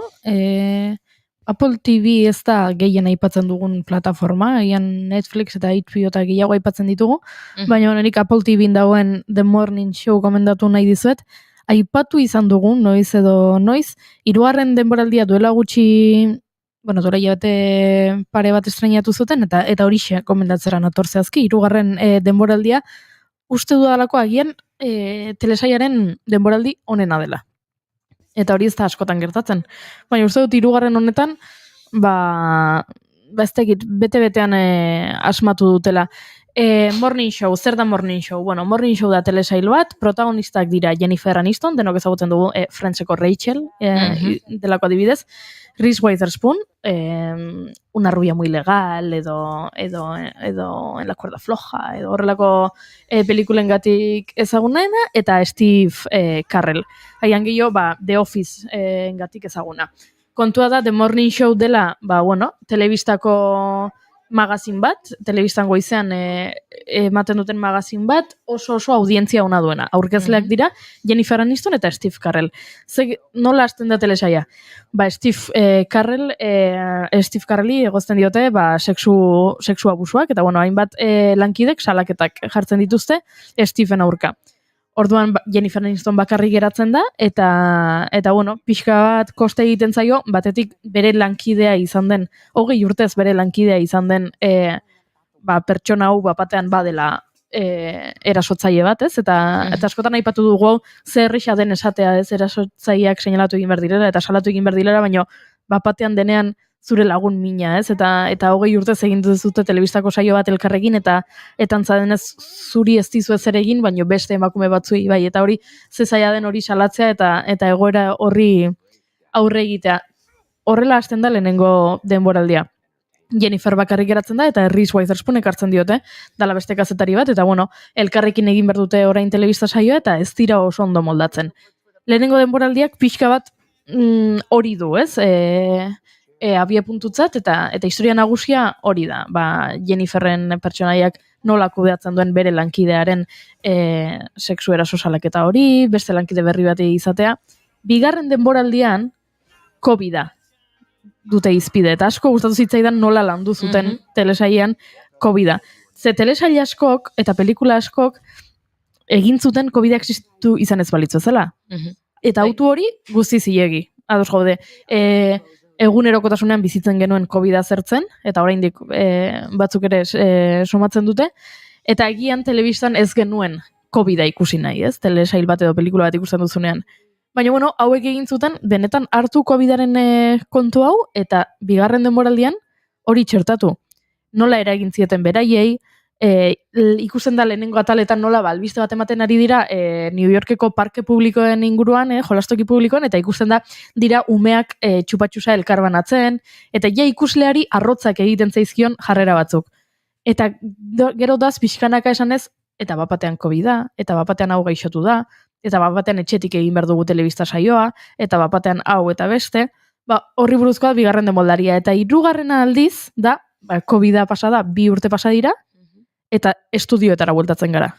Eta estudioetara buelta honetan, nola aldatu da dena, nola aldatu da telebista kate hau, nola aldatu da kontsumitzeko modua, telebista kate bateko langileak dira denak, eraikin horretan gertatzen da, telebista kate honek streaming plataforma bat sortzen du, baina ez dauzka bazkide gehiegi, edo arpidedun gehiegi. Horrekin arazoetan ibiltzen dira, eta hori ere bada 3. denboraldiko abia puntua bezala. Ze gertatzen zaio telebista kate honi orain arte izan dena estatu batuetako telebista katerik ikusiena, eta orain COVID-aren ostean arazoak dauzkagu. Eta orduan erabakitzen dute agian zati bat saldu egin bertzaiola teknologia munduko dirudun mega multimilloner horietako bati, ez? Izan daitekela Elon Musk bat, edo izan daitekela Jeff Bezos bat, edo horrelako bat, ez? Pixka bat hartzen du, edaten du, ezagutzen ditugun benetako dirudun guzti horietatik pertsonai bat egiteko. Eta orduan pentsatzen dute agian saldu egin berdiotela berari zati bat, eta horrek sortzen ditu nolako iskanbilak, eta oso interesgarria da, asko gomendatzen dizuet, bitxia da, ze agian horrela kontatuta ez du interesgarria ematen. Ze telebista kate batean, audientziekin zeharazak dauzkaten, eta pipin papam, ez dirudi oso interesgarria, baina gauza asko daude, eta gauza oso sakonak, eta gidoia oso ondo eginda dago, eta aktoreak izugarriak dira, eta zoragarria da dena. Nik lehenengo denboraldia ikusi nuen, lehenengo denboraldia ikusten hasi nintzen, eta norbait pentsatuko dut, tira, eta ez baduzu ikusten jarraitu, ez da oso gomendagarria, ez bai, benetan uste dute, badela nere zerrendan, horrelakoaren batean telesail bat behar dudanean, engantzatzeko moduko telesaila, hasi nintzen, eta hor geratu zen, baina bai, interesgarria da oso. You just think I'm gonna do this? This chair could be yours. Mentxatean esan digute, indiokerrek atzo gauean ikusi nuen Igelak pelikula. Ikusi aldezute? Pixkat arraroa iruditu zitzaidan, enekien komedia zan edo ze, pixkat arraroa, baina entretenigarria. Gorka Ochoa eta Kriston Artista pila azaltzen dira. Igelak Patxo Telleriarena da? Nik bere garaen ikusi nuen. Bai, oraintxe irok bilatu. Gorka Ochoa, Josean Bengoetxeare bai. Bigotekin eta kalbo usteet. Hori da, hola, bai, pelikula, ez dut oso ondo gogoratzen, pelikula xelebra zan. Zera, nola da Black is Beltzanera agertzen, Maria Cruzank, auskatzen da, Cruzank. Berari agertzen da pelikula hontan, ez da? Hemen agertzen dira Gorka Otxoa, Miren Gaztainaga, Mikel Osada, Maria Cruzank, Gurutze Beitia, Jose Amengoetxea, Itziar Atientza. Ia, nik bai aspaldi Elena Irureta, Itziar Ituño, Ramon Agirre, Jesus! Bai. Bueno, ia esan igual berri ikusi behar dugu, ze pelikula horrek 10 bat urte izango ditu dagoeneko, eta nik... 2016. 8 urte, diroi, 8 urte. Nik ez bat ikusita. Nik bai, eta dukat sentsazio berdina, arraroa. Bai, xelebra, nik esango dut xelebra, pixkat... Bai, bueno, arraroa naita. Bai, hori da. Hombre, bai. Bai, eta patxotelleriaren... Patxorena da, ez? Bai. Patxotelleriaren, ideiakorre dantzan buruan. Tira, bagoa zola beste bat proposatzera, baina pixkat iraganera egiteko, ze june oso nostalgika jarri zeu. Iraganera, ez, binon berri-berria pelikula, ez? Bai, egiteke. Nik uste baietz, nien nintzen ez da jaio. Ni ere ez Harry Potter estrenatu zuten. Bueno, barkatu. Berri batera nahi duzu? Bueno, a ver, audientzia pikoak ematen ditu Harry Potter ikusi ez dudala kontatzen duan bakoitzan, da junen erekin aserretzen den bakoitzan. Hori horrela da. Pasengo. Niko zat aitortu behar dut. Esan, oaiz esan behar diazu, ez ez ikusi. Star Wars. Bueno, nik ez ere. Vale, oso no. Nik ez da. Vale. Pentsatu nontzala hori... Ez dakit ez, saga ospetxu horietako bat ikusi beharra bai. Vale. Egia esan, enaiz bat ere saga horien zalea. Lord of the Rings? Lord of the Rings ikusi nu lehenengoa, mitikoa, Smigol, Frodo ez dakize, baina gero zenbat egon dia. Ez dakit, nik lortu. Egon dia, 3 Señor Anillos, gero beste 3 El Hobbit, eta gero telesaia. Nik esan barrauket, egun bat inula maraton. Maraton, ez? Baina, zinea junitzen, zeintzuten. Bartzelonan dago zine bat asko gustatzen dena dela fenomena. Batzutan ekartze dituztela pelikula zarrak. Eta entzuten maratoi bat egun osokoa. 3 Señor Anillos pelikulakin, baino 3ak zien versión extendida. Wow. Orduan, claro. Zema da versio luzatua, 4 orduko bakoitza? Bai, praktikamente. Bai. Berez originala 3 ordu patxatxokoa da, ez? Bai, ez dakit 3ak, baino baineko, desente luze dira, bai. Bai, egia esan ni telesail, pelikula saga hoien oso zalea, enen inoiz izan. Eta, bai, oso famatuak badira ere, Nahi duzu nahitzakia jarri. Ikusiko dut, aste honetan ikusiko dut Harry Potter.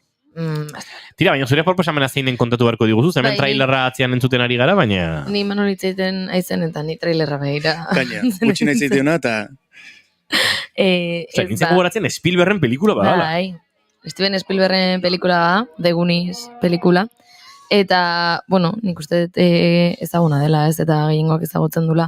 Gazte kuadrilla batek, herri batean bizidien gazte kuadrilla bat, etxetik bota behar dituztenan obra berriak egiteko eta izugarrizko eraikinak egiteko, eta ez dutena, dirurik behaien etxea ordaintzeko eta eremu ordaintzeko, eta azkeneko abentura moduan mapa bat aurkitzen dute, pirata mapa bat, eta haien abenturatxoa bizitzea joaten dira, bakoitzak bere papera du. Badaude gauza, claro, orain ikusita badaude gauza, kuestionableak edo esan daitekenak ez zalantzan jarri daitezke, hitzak edo izenak edo, baina niretzat beti izan da, nik uste gazte nintzela ikusi nula, txikinia nintzenean, egia da nire etxean behin baina gehiotan jartzen genula, eta nire anaia salatik joaten zela pelikula jartzen genuen bakoitzean, ez zaiolako gustatzen, eslozeek beldurra ematen ziolako, eta ez zuen... beldur pixkat ematezun los Gooniesek, Bai, izan daiteke pixkat iluna izatea. Eta gainera eslozen paperak eta arpegiak ez du asko laguntzen. Baina ez dakit, data bezalako pertsonaia batekin edo gordi bezalako pertsonaia batekin bazkenean. Los Goonies nun topa daiteke? YouTubeen igual egongo da. Ja, YouTubeen ere topatuko da. Amazon Prime uste badagoela, hemen jartzen dunagatik. Kalidade honean ikusteko, Apple TV ere badago, eta, bestela DVD-etan. Eta VHS-etan. Movistar, Google Play Películas, Amazon Prime, Apple TV... Nik ez dut inoiz ikusi. The Goonies, ez duz ikusi, igande arratsalde baterako oso pelikula gomendagarria da. Badaukat oso imaginarioan sartuta, eta norbaitek referentzia bat egiten balin badu egun izan ingurukoa edo zerbait harrapatzen dut, baina ez dut inoiz ikusi. Oso polita. Neri asko zen zait. Eta bai, igande arratsalde baterako horrela sofan, balin badukazu DVD reproduktore, nik utziko dizut. Ez baina ikusi dut streaming plataforma. Hemen DVD irakurgailua daukagu? Bai, portatil horietako bat. Ordenagailu. Zer ez daukagu? Gure euskal artisten CD-ak iristen direnean, batzuek ez dituzte izaten plataforma digitaletan, eta barkatu. Nola? Ripeatu behar izaten dira. Zer gertatu da, hemen, estudio honetan? Estulka jende asko. Dona ere estulka, Ino estulka. Gaizki xamar gaude, Bai, gaur goizetik nabari da hemen. Eska xamar gabiltza da. Pordi biztan ibiltzearen kontuek. Nik esan marrauket, betianik defendatu detela pelikula klasiko hauek edo mitiko hauek ikustea, baino egia da Harry Potter eta El Señor de los Anillos eta hauek ikusi behar diela adin konkretu batzutan eta momentu konkretu batzutan zure bizitza guztian barne gelditzeko. Nagoados. Hemen azten da gure debatea. Bueno, nire 30 urteekin berandu da Harry Potter ikusteko, Imanol. Nik uste gustatuko zaizula, baino ez zaitula berdin markatuko aur zinala ikusi izan bazenu, bezala. Nik aur nintzala beste gauzatzuk ikusi ditu. Guniz. Eski Harry Potterrek harrapatu nindun ja, momentu baten bizitzan, pixkatola. Adolescentean nintzen, eta eske... Akaso bai, nera bizango nintzen, baina... Enuen ikusi. Azken proposamena nerea da, eta tira, hau Imanolen gomendio baten ondorioz ikusi nuen.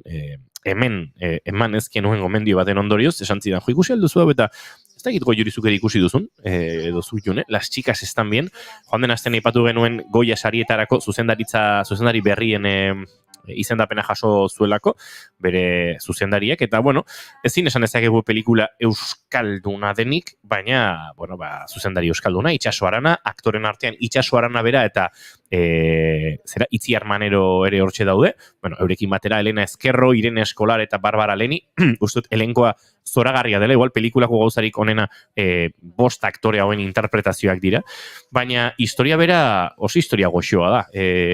4 aktore eta antzerki zuzendari bat, obra idatzi duen pertsonarekin, badoa zerri txiki batera, antzerki horren entxeguak eta pixkat obra lantzen jarraitzea, testua barneratu, testu eraldatu, jantzi klasikoak, atretzoko elementu batzuk, eta etxe abandonatu xamar batean, eta ez dakit, uste dut, aizpatasunaren inguruko pelikula bat ere badela, bost emakume gazte hauek, esango dugu, bizi duten, uda horretan, konfesioak, amodioa, exak, badiru dioso azaleko gauzak direla, horrela esan da, baina pelikula kartzen dualako sakontasun bat eta goxo ikusten den pelikula bat ere bada. Nik irakurri nion norbaiti, ez zuela pelikula maitzerik nahi.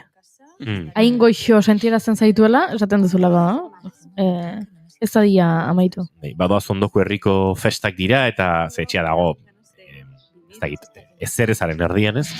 Eta badoaz ondoko herriko festetara oinez, ez da garai batean herri txikietara parrandara joaten ginen bezala, edo oraindik ere joan daiteken bezala ez. Hemen egia da nahiko mundu urbanizatuetan bizi garela, baina pixka bate landare mura jota, hauxe da, ordu laurden, 20 minutu, ordu erdi, ez da izen denbora oinez egin behar dute heltzeko herrira, eta antxe antzaldia dago, eta begiradak, eta badauka doai hori ez, pelikula batzuk duten doaia, bertan bizitzen geratu nahi izateko pelikularen doaia, eta niri asko gustatu zitzaidan Las Chicas están bien, filminen dago ikusgai, ordu terdi inguruko pelikula, hola, boom, ikus daiteken pelikula horietakoa, eta ez da egit must badan, ala beharrez ikusi beharreko pelikula, baina bai benetan oso gomendagarria. Arraro egiten zain, norbaitek pelikula ikusi eta gustora ez ikustea. Horrek esaten dizu jakin behar duzun guztia, ez?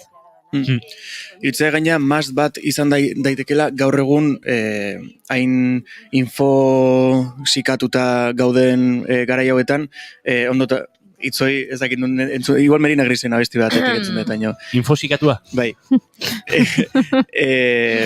Garai hauetan ondo dago ekartzea olako pelikula lasaiak eta pixka aterako zaituna scroll, etengabeko scroll hortatik. Bueno, beraiek ere protagonistak badaudelako, ez? Desinfosikazio batean, ez? Herri txiki hortan, kobertura gutxi dago, justu telefonoz deitzeko ere arazoa dauzkate, eta pake horretan pixat mimetizatu egiten zara, ez?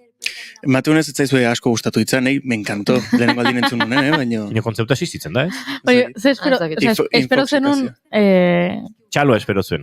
Espero nun, que pasase desapercibido, eta bapaten ikusi zut parreitzen, desan da, como, pues igual ez da oso ondo onartuta. Bai, eta gero baita... Nik enuen inoiz entzun, baina esan duzunean pentsatu dut zertzen, eta bilaketa egin dut eta existitzen da kontzeptua. Barkatu, ni eske pixka kopetio nago. Bai, zergatik. Zuentzako kafe bila joan naizelako, eta niretzako kolakau eskatu dut, eta, ulertzen dute, katillu, paperezko katillu hauen kontua, baina, kriston zaporea ematen dio kolakauari. Bai? Ona o txarra? Txarra? Ja, kristona bi gauza izan daitezkela, normalean zerbaitek zapore ematen badio ez da oso izaten. Zapore gehiegi. Hombre, baina esan du gaina, ez zegoela, kompetillo ez zegoela. Espero ez da. Barkatu, eta horregatik, pues erdi triste nago, eta orduan, nago, zuei behar adina atentzio eskaintzen. Hori oikoa da, ez da? Ez da oikoa. Bakiztuti da, infoksikatuta zaudelako. Egia da, infoksikatuta nago. Niretzako dira txela hauek? Bai. Ez, bere Amaia Monteroren zati izan ziren. Eta hauek? Hauek ere bai esango nuke. Orduan lehenengoak ez ziren bere dentzat, ez? Bai, kontua da tardatu egin zuela, agertokira. Bale. Agertzen. Kaixo. Kaixo!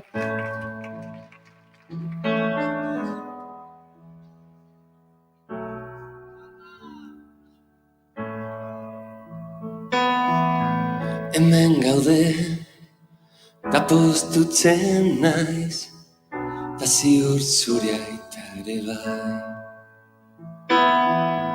Ta zer ondo, zelan dijua, zure bufanda txuria. Lauteiatu gainean, ilargia erdian, eta zu gorutz behira, zure keiazkuetan. Gorka Mertxan zuzendariaren La Casa de mi Padre pelikulan entzun genuen Amaia Monteroren eta Mikel Erentxunen arteko lauteiatu kantu aski ezagunaren bertsio hau, Jose Rasenperanaren konponketa eta pianoarekin, eta kantu hau aukeratu dugu izan ere datozen egunetan eta datozen asteetan izango den zinema ikastaroaren berri emateko. Gorka Mertxanek berak emango duen ikastaroa da, eta eskake zinema eskolak eta estibi zinema eskolen arteko, elkar lanetik abiatutako proposamena izango da. Orain esaten ari nintzela, gogoan hartut, Imanutzuk eskaken ikasi zen zinema, ez da? Bai.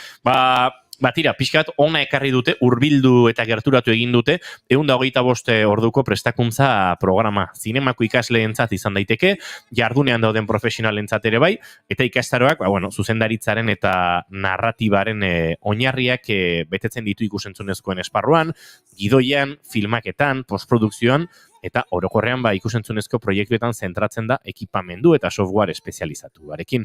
Ez da aldez aurreko ezagutzarik behar, baina parte hartzaileek izan barrute gogo hori, historia garatzeko, gidoiak idazteko, filmaketak planifikatzeko eta egiteko, bideoak editatzeko, ikusentzunezko proiektuak kudeatzeko eta horrelako kontuak ikasiko dituzte. Ikasataro teorikoa da eta praktikoa ere, biak uztartzen ditu eta eskuratutako ezagutzak aplikatzeko gainbegiratutako ariketak eta proiektuak ere izango dituzte. Esan da bezala, Gorka Mertxanek eskainiko du edo gidatuko du ikastaro hau, hainbat eta hainbat astetan banatuko da, modulo ezberdinetan, eta estibi eskolako ikasketa burua telefonaren bestaldean dugu, Tania Bandaele, honen inguruko xehetasuna kontatzeko. Tania, egunon? Kaixo, egunon, zemoduz? Ondo gabiltza hementxe, txundituta, ez delako ikoa horrelako zinema ikastaro trinko eta sendo bate hain gertu izatea, ez da horrelako ikastaro bate doakoa izatea, zinema ikastaroak ez dira merkeak izaten, dena batu duzue proiektu honetan. Bai, egia da, bueno, azkenean, eskakekin hitz egin genuen, akordio bat egin, eta, kurtso hauekin gaude, eta, kurtso hauek, eta Gorkarena baita ere espezifikoki, pixka bat egin genuen, pentsatuz, orain Gipuzkoan, daukagun pixka bat situazioari, ezakin nola esan, aurrera egiteko, ez, badakizu fiskaltasun hori, orain Gipuzkoan, film produkzioetarako, oso ondo dagoela, eta, enpresekin hitz egin genuen, eta kurtso hauek ateratzea erabaki genuen. Oso ondo daude, zeren, kurtso hauek, 3.500, 4.000 euro ingurutan balioa daukate, eta, hemen gaude, Gorkarena, bihar hasiko daia, eta maiatzak 8 nik uste gutxi gora bera irango duela, baina badaukagu beste bat ere, izango dela dekoratuen konstrukziorako, arte departamentorako, eta hau, martxoak 4 hasiko da. Beraz, entzulen artean animatun nahiko balu norbaitek, oraindik gara izango litzateke, batez ere arte sorkuntzarako kurso horietarako, eta esan da bezala, ikastaro hauek oso eskuragarriak dira, Tania, eta hori da ere oso, arraroa ez, baina berezia bai, eta aprobetxatzeko moduko, ez da? Bai, egia da, azkenean, kurtso hauek etortzen dira Next Generation fondo batzuetatik, Europatik datozte, eskakek bideratu zituen gure eskolara baita ere, eta benetan zeren azkenean kurtso hauek profesionalak ematen dituzte, aktibo dauden edo ja lanean dauden profesionalak ematen dituzte, bere bagajearekin edo lan esperientziarekin, eta oso interesgarriak dira, zeren pixka bat lanerako prestatuta daude. Ez dakit nola esplikatu ondo, baina orain teknikari pilo bat beharko dira, eta gu eskola bezala prestatzen ari gara teknikari horiek lanarako, ez? Zeren demanda edo dagoen, ez dakit nola esplikatu barkatu, ez? Euskara ez da nire ama hizkuntza, nire aita azterriko bada, eta nire lehenak egiten ari naiz, baina kurtso hori dira, hori, dagoen demanda horri edo teknikari demanda horri, aurre egiteko soluzio bat, enpresek teknikariak behar dituzte, eta, guk hortan gabiltza, egia da oso pozik, oso motivatutak, oso politak dira, kurtso hauek. Ikastaro sendoak eta esan da bezala luzeak, zinema zuzendaritza ikastaro hori esan da bezala otsailaren 20an, bihar abiatuko duzue, maiatza hasierara bitarte, astean 3 egunez, 4 orduko eskolak jasoko dituzte ikasleek, guztira esan da bezala, 25 ordu osatzeko, beraz, esan daiteke oso prozesu guzti ezagutzeko, preprodukzioa, produkzioa eta postprodukzio prozesua, goitik bera nolabait zeharkatuko dutela ikasleek, ezta? Hori da, dandana, ideiatik pasatzen, eta ia distribuziora iristen baita ere, prozesu guzti hori ikusiko dute kurtsoan. Egia da, azkenean, 110 ordu, 125 ordu direla hemen eskolan, baina gero baita ere lantxe batzuk egingo dute etxean, eta proiektuaren memoria baita ere, eta guzti horrekin jakintza osoa edo kurtso osoa bukatutzat emango genuke, ez? Eta benetan, praktika asko izango du, hemen eskolan, grabaketak egiten, planoak hartuz, eta gero ere, egia da, etxean pixka bat landu egin behar dela proiektua, datetara eta fetxetara ondo iristeko, eta oso ondo dago, zeren eskolan hemen lan praktiko asko egingo dute, Gorkarekin, eta gero aukera izango dute, gero bakoitzak bere etxean pixka bat ideia hori, gehiago lanteko aukera, ez? STV zine eta bideo eskolan aipatzen ari garen ikastaro hau, Taniak ere aipatu digu arte zuzendaritzakoa. Ez dakit, Tania, profilak ere ezberdinak diren, alegia, zinema zuzendaritzara murgiltzen denak oso zinema zaletasunetik eta oso zinema zuzendu nahi, beti ere hor ibilita edo, eta arte zuzendaritzan gertatzen ote den bapatean aruntz erabakitzen duen jendea, ez? Oso, akaso zerotik edo bapatean biraketa hori egin dezaken jendea. Egia da oso polita da, ez? Handezuna, egia da zuzendaritzara doazten ikasleak, normalien oso argi daukatela, ia betidanik, ez? Zinema ez tale amorratuak dira, baina, beste kurtsoan, guk ikusi duguna da, normalean hemen, errealizazioa edo ikoizpena egitera etortzen diren ikasleak, lehendabizi horrela, ideia horrekin edo zuzendaritzako ideiarekin hasten dira, baina batzuk poliki ikusten dute arte arloan, atretzo arloan, hor badagoela beste ez ikusitako edo ez denain ezaguna hori da mundua. Eta oso polita da gainera, zeren oso kreatiboa izan batzera, gero ez dakituan kolorea ondo ezagutu behar dezu, baita ere materialak, erramintak, eta egia da oso kurtso interesgarria dela, eta hori benetan praktikoa eta lan mundura ateratzeko aukera asko daukana. Aizue, proposamen asko, esan da bezala zuzendaritzatik beste hainbat esparrura, arte zuzendaritza sarirako izendapena izaskun Urkijo jaso zuen azken Goya sarietan 20.000 espezies de abejasekin, eta aritu ginen duela gutxiarekin, pixkat arte zuzendarien lan hori ezagutzen, berak ere aitortu zigun, pixkat nahi gabe, eta, bere anaiaren bitartez, lehenengo film laburretan, hasi zela hortan, eta bapatean ogibide bilakatzen joan zela, beraz, entzulen artean, norbait oraindik bere ogibidea deskubritzeko pres balin badago, arte zuzendaritza ikastaro horiek estibin dituzu eskuragarri, baita zinema zuzendaritza ikastaroak, Next Generation Europako funtsek babestutako ikastaroak, eta aukera paregabea berez oso garesti, dirua balio duten ikasketa horiek gauzatu alizateko.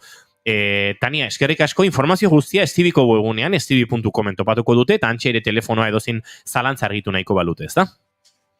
Hori da, oso ondo, eta mila eskere, zuei baita ere, eta barkamenak nire euskeragatik, batzutan ez da erreza.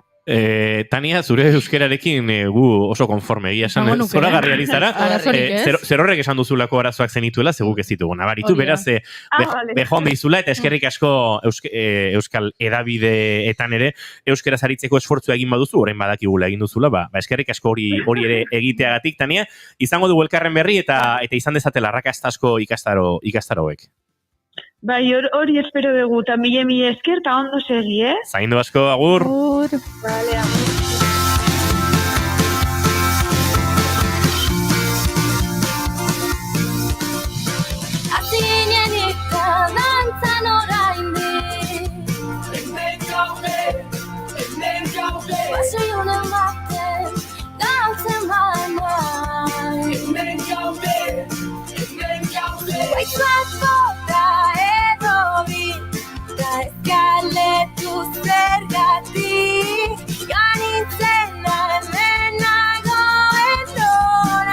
Azken minutetan murgiltzen ari gara, ahozago jaialdia ere ezagutzeko, edo, ahozago jaialdiaren lehen egun hauek sakonago ezagutzeko segituan Mai Gorostiaga eta Txaro Pitare gurean izango ditugu, baina agurtu behar dugu Imanol González Gurrutxaga, ez dakit Imanol, hainbeste urte zinema ikasten pasa ostean, zinema ikastaro gehiago gogorik akaso ez duzu izango, baina horrelako arte zuzendaritza ikastaroak eta bestelakoak, izaten dira, ez pixka zuzendarian entzatere bide paraleloak eta pixka lantalde guztiaren jarduna ezagutzeko ere interesgarriak, ez?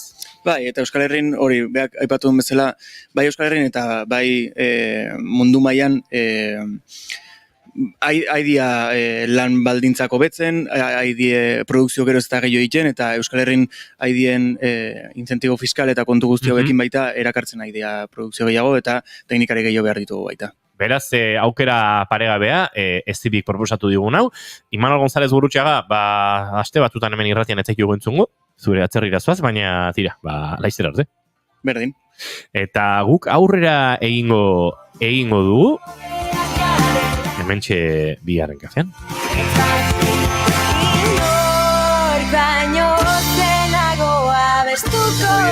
Junior Romateti barguren zure agurtu barzaitugu.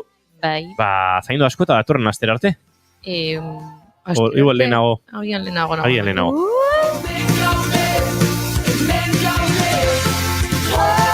Eta gu hemen gaude eta segituan Mai Gorostiaga pozore, gurekin izango dugu hementxe, ahozago jaialdiaren sekretu guztietan murgildu behar dugulako.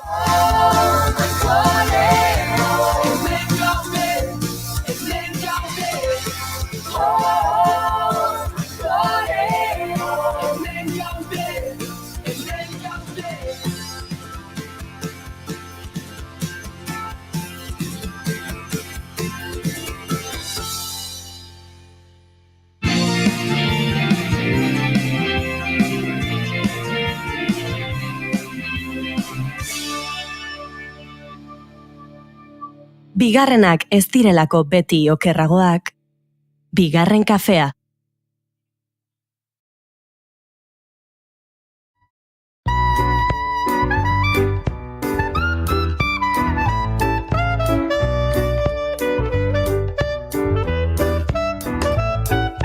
No vais do vento, nada, nada, nada, nada queda quieto. Joan den ostegunean aipatu genizuen ahozado nazioarteko ahozkotasunaren eta narrazioen jaialdia martxan zela eta kontatu genizuen Arrasatetik abiatuta Hernani, Helduain, Segura eta Ordizian izango zirela. Aurreneko lauetan Txaropita eta Odai Arregik osatutako bikoak egingo zituela umeentzako eta helduentzako emanaldiak eta Ordizian berriz delikatzu egunean ipuin narrazio lehiak eta izango zutela larun bate arratsaldean. Ondoren Oza eta Barrundian igande eguerdian, hemen aipatu genuen Goiuri gogoratuko duzu Marianitoaren ordua zela, Txaropita ere garaion sorgigunean izan genuen. Asteburua hasi da indartsu, eta guke lehengoan aitortu genizuen bezala eta zinegin bezala, mentxe dauzkagu Mai Gorostiaga eta Txaropita gurekin, jaialdia nola hasi den eta lehen egunak nolakoak izan diren ezagutzeko, eta agurtu beharko ditugu. Egunon bioi, Txaro eta Mai, egunon. Kaixo. Egunon bai. Mairekin hasiko gara, Mai, abiatu da jaialdia, eta askotan horixe behar izaten da, jaialdia martxan jartzea. Bai, iritsi da eguna. Azkenean luzegi egiten dira hasi baino lehen azken eguna horiek, ez? Dena prest daukazu, dena zai, artistan zai, ikuskizuna nola jongo diren zai, eta oso luze egiten da hori. Baina behin hasita ja martxan jarrita, motorra martxan, oso ondo hasi gara gainera, hasiera bikain, Arrasaten adibidez, bikoiztu izan behar genuen saioa jende asko zegolako, eta Txaro eta Odeiek 2 saio eskeni zituen desente apuntatu zirelako, beraz modu ezin joan azteko jaialdi bat, ez, seinale ona, ea mantentzen den maila. Mai, gertatzen zaizu, agian unibertsitatean zaudenean bezala azterketa hastea edukitzen duzunean, azkeneko azterketa egin eta gaixotu egiten direla ikasleak. Zuri gertatzen zaizu, hau jaialdiarekin bukatzen denean hau gaixotu egiten zarela? Ez hainbest, ez zehazki, nekatu bai, edo ez dakit, gorputza beste modu batean dagoela bai, bukatu ondoren 2 aste behar duzula lur hartzeko, edo berriro puntu hartzeko baita, baina ez nuke esango, oso osasuntxuak direla ipuinak, ez? Para ante un estanque, una racanta crack. Txaropitaren No País do Vento diskoari gara entzuten, Txaropita eta Trotamentosen artean osatutakoa.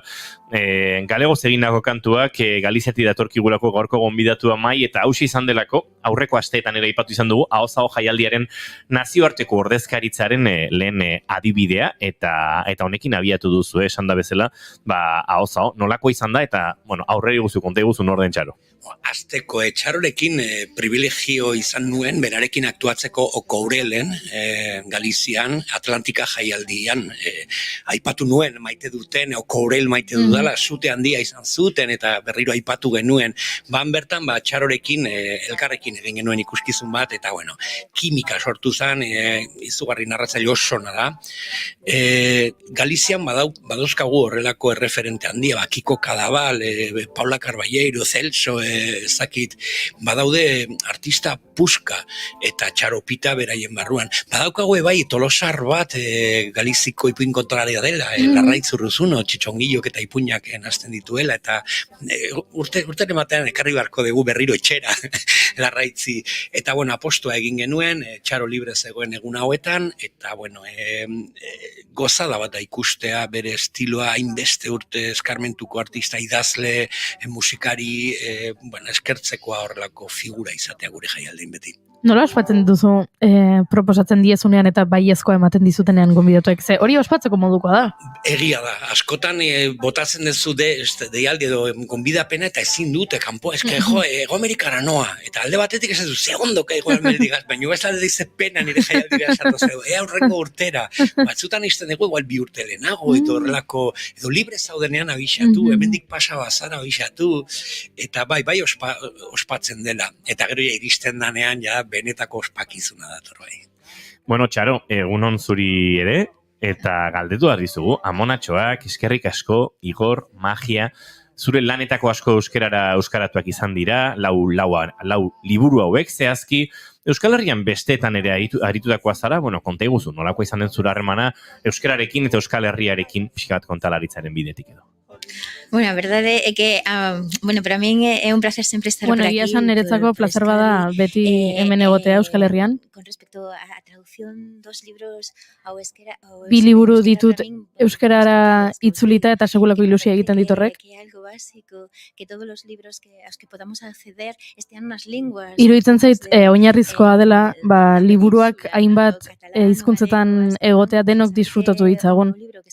Que se tradució o euskera, pues para min é sempre un placer. A pena que me da... Euskeraz nire liburuak itzulita ikustea, placer bada.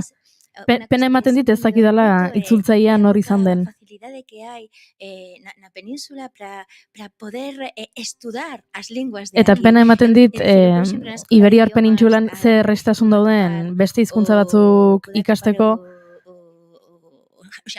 Japoniera adibidez, eta ze zaila den topatzea euskera edo galiziera edo katalanaren klaseak.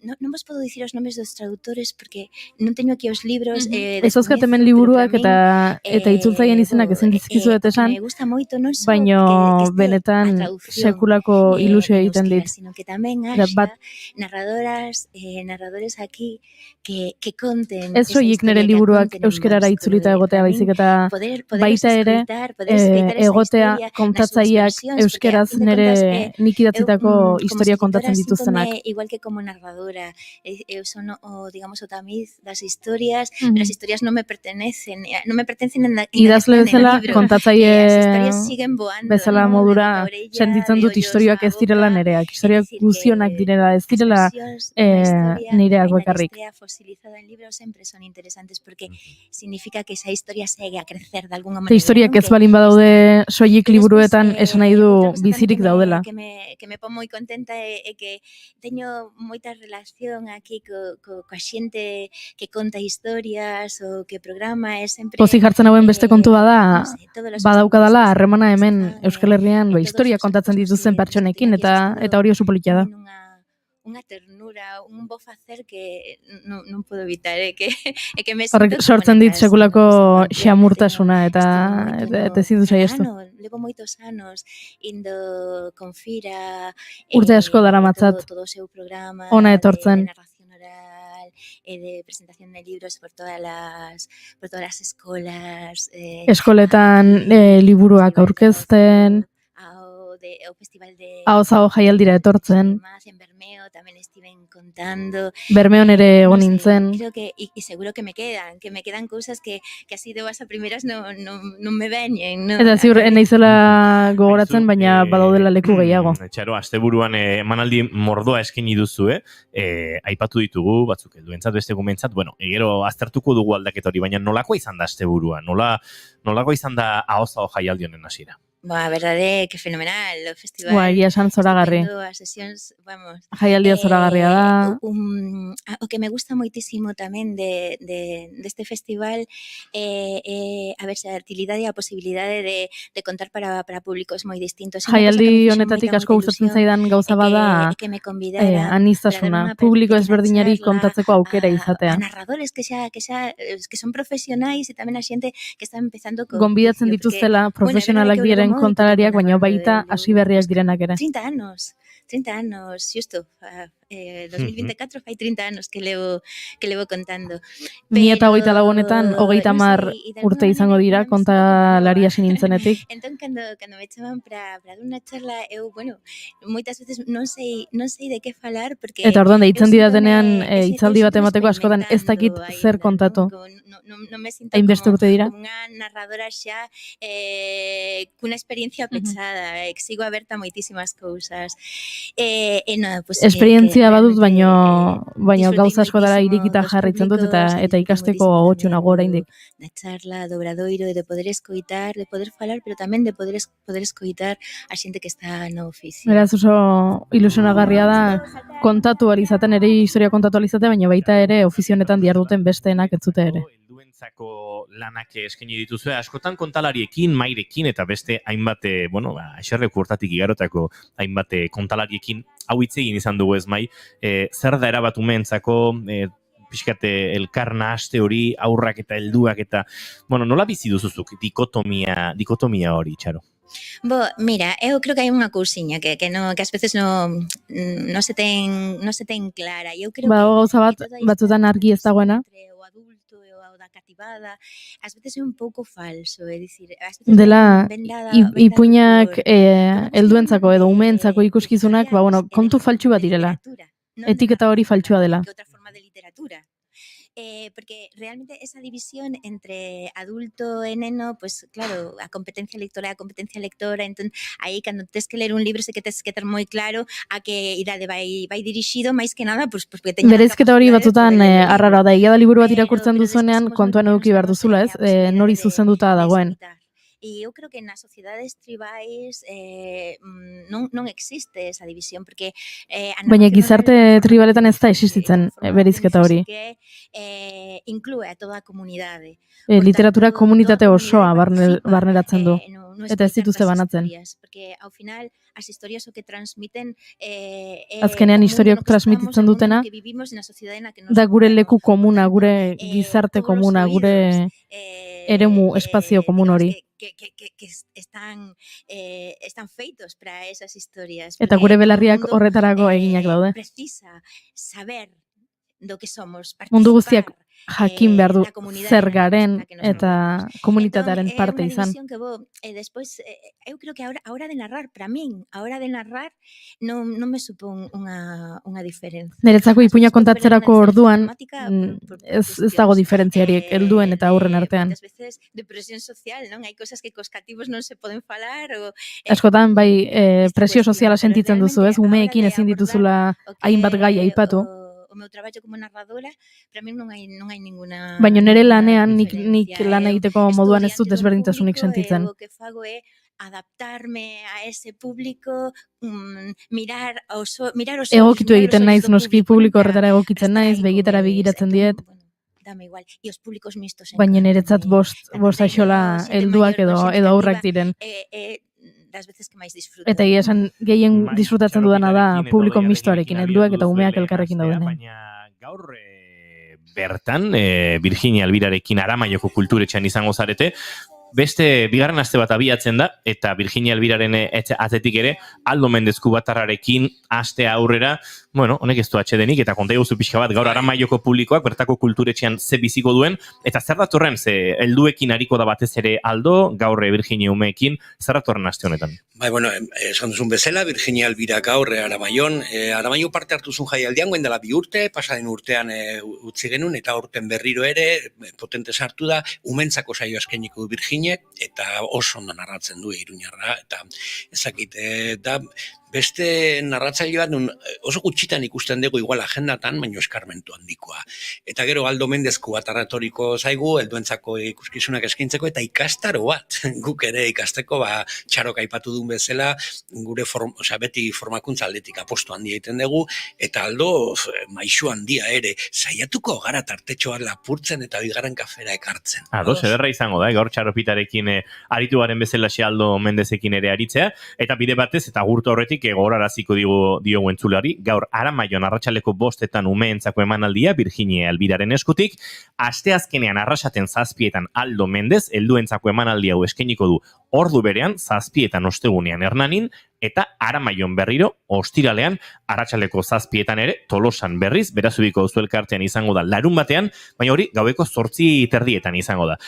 Mai Gorostiaga Pozo eta Txaropita, mila esker gaur gurera hurbiltzeagatik, uzten zaituztegu nahiko lanera izango duzu eta, baina benetan plazerra izan da eta nahi duzuen arte. Eskerrik asko. Graciñas. Eskerrik asko, graciñas. Eta gu bagoaz entzule, bihar gehiagomen goizeko 10:05 eta orain informazioaren txanda hementxe naiz irratien bigarren kafean zaindu asko, bihar arte agur!